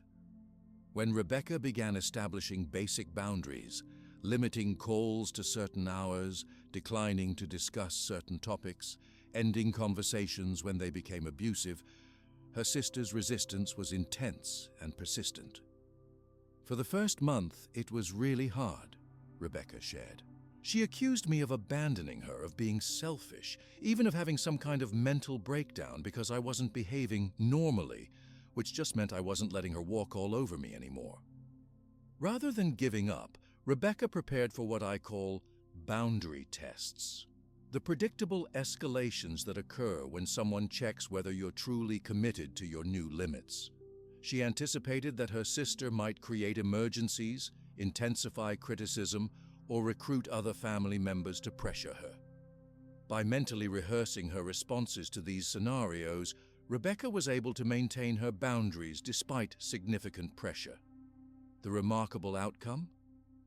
After about 2 months of consistent boundaries, her sister's behavior began to change. The relationship didn't become perfect, but it became sustainable. "She actually started to respect me more," Rebecca noted with surprise. "Now when we talk, it's because we both want to, not because she's demanding my attention. Our conversations are more genuine and less exhausting." This transformation illustrates what the research shows. People who resist your boundaries most strongly often end up respecting you more deeply once they realize your limits are consistent and non-negotiable. The growing boundary technique is particularly useful when someone has already crossed your line. Instead of reacting with anger or immediately withdrawing, you can say, "I notice that we're discussing the topic I mentioned I wasn't comfortable talking about. I need to end this conversation now, but I'd be happy to talk tomorrow about something else." This approach enforces your boundary while keeping the door open for positive interaction. Dealing with guilt and manipulation requires recognizing common tactics and having prepared responses. When someone says, "After everything I've done for you," you might respond, "I appreciate all you've done, and that doesn't change my need for your boundary." When they catastrophize with, "Everything will fall apart without you," you might say, "I'm confident you'll find a solution. I'm not available to help with this right now." The key is responding to the tactic rather than being drawn into defending your boundary. Your boundary doesn't require justification. It simply is. As Marcus Aurelius reminded himself, "If it is not right, do not do it. If it is not true, do not say it." Your boundaries reflect your truth and require no elaborate defense. When you maintain boundaries despite pushback, you're practicing what the Stoics called virtue in adversity, the true test of your philosophical principles. It's relatively easy to set boundaries when everyone immediately respects them. The real growth comes from maintaining them in the face of resistance. Think of this resistance as strengthening your boundary muscles. Each time you calmly restate your position instead of capitulating, you're completing another repetition in your psychological gym. And just like physical exercise, each repetition builds strength for the next challenge. Remember that the discomfort you feel during these interactions isn't a sign that you're doing something wrong. It's evidence that you're changing patterns that have been established over years or even decades. The Stoics embraced this kind of discomfort as essential for growth. As Seneca wrote, "Difficulties strengthen the mind as labor does the body." A helpful practice during this phase is what I call resistance journaling. Each time you encounter pushback against a boundary, document the interaction, your response, and how you felt afterward. Over time, you'll notice patterns, both in others' resistance tactics and in your own emotional responses. This awareness helps you respond more skillfully in future interactions. You might also create what the Stoics would recognize as preparatory arguments, pre-planned responses to common resistance you encounter. Having these responses ready prevents you from being caught off guard in the moment. You might write, "When my boss asks me to work weekends, I will say," or "When my friend tries to make me feel guilty about not attending their event, I will respond." As you navigate through resistance to your new boundaries, keep your focus on the long-term vision rather than short-term discomfort. The Stoics excelled at this perspective shift. Epictetus advised his students to say to every harsh impression, "You are just an impression and not at all what you seem to be." Similarly, when someone reacts negatively to your boundary, remind yourself, "This is just temporary resistance, not evidence that my boundary is wrong." The longitudinal research confirms this perspective. While the initial weeks of boundary setting may include uncomfortable interactions, by the 6-week mark, most relationships have adapted to the new normal. In fact, many relationships actually improve significantly once clear boundaries are established, as they create the foundation for authentic rather than resentful connection. As you continue strengthening your boundary-setting practice, something fascinating happens. The external changes in your relationships begin to trigger internal transformation.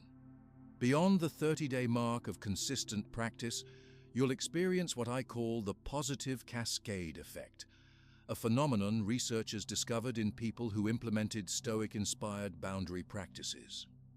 When Melissa, an overworked accountant, reached this point, she not only provided better service to her priority clients, but discovered energy for causes that truly mattered to her. How is this possible? How does selective kindness actually increase your capacity for genuine virtue? Let's find out. Imagine waking up 30 days from now. That colleague who always dumped last-minute work on you now approaches with thoughtful consideration for your schedule. The friend who monopolized your time now respects when you say you're unavailable. The family members who made endless demands now consult you before assuming your participation. This isn't fantasy. It's the reality that awaits on the other side of your boundary journey. But the external changes, while significant, aren't the most profound transformation. The real shift happens within you. That constant background anxiety, the fear of disapproval that accompanied every boundary, has diminished to a whisper. The resentment that built up when you said yes while thinking no has given way to clarity and authenticity. You've discovered what the Stoics called eudaimonia, a state of flourishing that comes from living in accordance with virtue and your true nature. This isn't speculative. A 5-year follow-up study of chronic people-pleasers who implemented Stoic-inspired boundary practices found that 83% maintained their improved boundaries, 76% reported more fulfilling relationships, and 91% described a greater sense of personal integrity compared to their pre-intervention baseline. As Marcus Aurelius wrote, "The happiness of your life depends upon the quality of your thoughts." When your thoughts are no longer dominated by fear of disapproval, your entire experience of life transforms. Take a moment right now to imagine yourself 6 months from now, after consistently practicing selective kindness. Close your eyes for just 5 seconds and envision how you'll carry yourself differently, how your conversations will flow more authentically, how your energy will be distributed according to your true priorities rather than others' demands. This brief visualization actually begins creating neural pathways that support your transformation. What's particularly fascinating is how selective kindness creates a positive cascade effect throughout your life. When you stop exhausting yourself with people-pleasing, you discover reserves of energy for the people and pursuits that truly matter to you. It's like clearing a clogged pipe. Suddenly, the flow of your natural generosity moves freely toward its intended destinations rather than being trapped in obligation. Melissa, an accountant who completed this program, described the ripple effects. "Once I stopped saying yes to every client demand, I not only provided better service to my priority clients, but I also had energy left to volunteer for causes I genuinely care about. Before, I was too depleted to give anything meaningful to anyone, including myself." The Stoics understood that our capacity for virtuous action depends on maintaining our inner resources. As Seneca wrote, "We must indulge the mind and from time to time allow it the leisure that serves as its food and strength." Think of your capacity for kindness as a reservoir rather than an endless supply. When you drain that reservoir through indiscriminate niceness, you have nothing left for meaningful contribution. But when you protect it through selective kindness, it remains full enough to nourish what truly matters. This perspective is supported by modern neuroscience. Research on decision fatigue shows that constantly overriding your own needs and boundaries depletes your prefrontal cortex, the brain region responsible for wise decision-making. Each time you force yourself to say yes when you want to say no, you're using limited cognitive resources that are then unavailable for other important choices. By practicing selective kindness, you preserve these resources for decisions that truly matter. Try this quick exercise. Think about your last 3 reluctant yeses, times when you agreed to something despite not wanting to. For each situation, estimate how much mental energy you spent worrying about it beforehand, forcing yourself to do it, and recovering afterward. Now imagine reclaiming all that energy. What meaningful pursuits could receive that reclaimed attention? This simple reflection reveals the hidden cost of people-pleasing and the potential benefit of selective kindness. Perhaps most surprising is how others respond to your transformation. While you might fear rejection or anger when you establish boundaries, research consistently shows that clear, compassionate boundaries actually increase respect. A study in the Journal of Applied Psychology found that professionals who established consistent boundaries were rated 43% higher on leadership qualities and 37% higher on perceived competence than those who were indiscriminately accommodating. Think about the people you most respect in your own life. Are they doormats who say yes to everything? Or are they individuals with clear values who sometimes decline requests because they honor their commitments and prioritize what truly matters? Almost universally, we respect the latter more, yet fear becoming them ourselves. This paradox reveals how deeply our people-pleasing patterns distort our perception of social reality. As you continue beyond the 30-day program, you'll notice that selective kindness becomes increasingly intuitive. The internal struggle diminishes as your new patterns become habitual. You'll find yourself naturally evaluating requests through the lens of your values rather than your fears. This is what Epictetus meant when he said, "Make it your study not to be carried away by the appearance of things." You're no longer carried away by the appearance of others' disapproval. Daniel, a teacher who had been on the verge of burnout, reflected on his journey 6 months after implementing these practices. "I used to think being a good teacher meant saying yes to every student request, every parent demand, every administrative task. Now I understand that by protecting my energy and focusing it where it truly matters, I'm actually more present and effective with my students. My teaching evaluations have improved, even though I do less outside the classroom." The most profound transformation, however, is in how you experience your relationships. When niceness is replaced with authentic kindness, connections deepen. Conversations become more honest. Support becomes more meaningful because it's freely chosen rather than compelled by fear. You discover what the Stoics called sympathia, a genuine connection to others that comes from integrity rather than people-pleasing. Rebecca, who described herself as everyone's doormat before beginning this work, shared, "The relationship change that surprised me most was with my sister. For years I resented her constant demands but never said anything. When I finally established boundaries, instead of the blow-up I expected, she respected me more. She admitted she'd been taking advantage of me because I made it so easy. Now we have a relationship based on mutual respect instead of resentment." This points to a truth the Stoics understood centuries ago. Authentic relationships cannot be built on false foundations. When you interact from fear rather than choice, you prevent the possibility of genuine connection.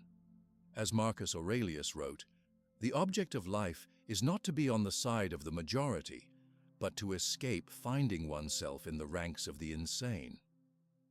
The insanity of chronic people-pleasing is pretending to be someone you're not and expecting to find fulfillment.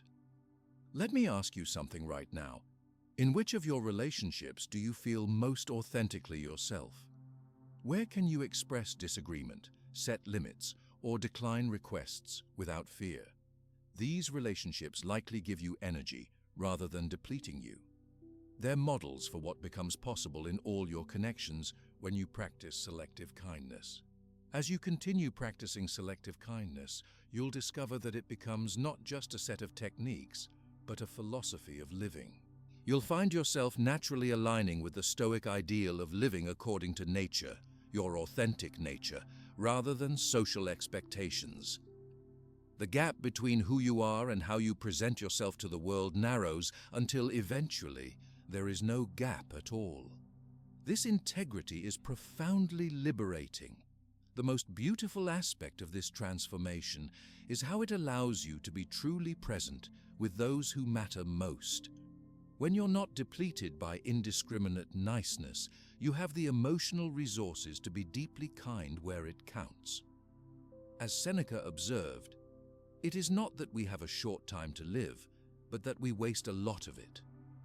By reclaiming your time and energy from the wasteful practice of universal people-pleasing, you create space for a life of meaning, connection, and authentic virtue. This is not selfishness. It's the prerequisite for genuine generosity. You cannot give what you do not have, and chronic people-pleasing depletes the very resources needed for true kindness. Think of it as the difference between trying to water a garden with an empty bucket versus a full one. Selective kindness ensures your bucket remains full enough to nourish what truly matters. Take a moment right now to envision your life 6 months from now, practicing selective kindness as naturally as breathing. See yourself calmly saying no when appropriate, wholeheartedly saying yes when aligned with your values, and experiencing the profound relief of living authentically rather than performatively. Feel the lightness that comes with releasing the burden of universal approval seeking. This vision isn't just possible, it's your birthright. As Epictetus taught, freedom is the only worthy goal in life. It is won by disregarding things that lie beyond our control. The approval and disapproval of others lie beyond your control. Your boundaries, your choices, and your authentic expression lie within it. By focusing on what you can control and releasing what you cannot, you create the conditions for genuine freedom. When I began this journey myself, I was skeptical that anything could change my deeply ingrained people-pleasing patterns. The fear of disapproval felt hardwired into my nervous system. Yet within weeks of consistently applying these Stoic principles, I noticed a profound shift. Situations that once triggered automatic yeses began to inspire thoughtful consideration. Relationships that had drained me for years began to transform or naturally fall away. Most surprisingly, I discovered energy for pursuits I had always claimed were important but never found time for. This is the invitation before you now, not to become cold or uncaring, but to become selectively and authentically kind. Not to withdraw from meaningful connection, but to engage on terms that honor both yourself and others. Not to abandon virtue, but to discover what true virtue looks like when it springs from freedom rather than fear. The Stoic art of selective kindness offers a path to freedom, not from caring about others, but from the exhausting pretense of caring equally about everyone, not from meaningful connection, but from meaningless performance, not from virtue, but from the appearance of virtue that actually undermines true goodness. As you close this video and step back into your life, remember Seneca's words. The person who lives in harmony with themselves is the one who has truly mastered life. Selective kindness is the path to that harmony, a life where your actions align with your values, where your energy serves your purpose, and where your kindness, when offered, is authentic, powerful, and transformative. I invite you to begin today with a single boundary, a single authentic response, a single moment of selective rather than universal kindness. From that first step, a new path unfolds, one that leads not away from others, but toward your truest self, and therefore toward the possibility of genuine connection. This journey of 1,000 miles begins, as all journeys do, with a single step. Take it now.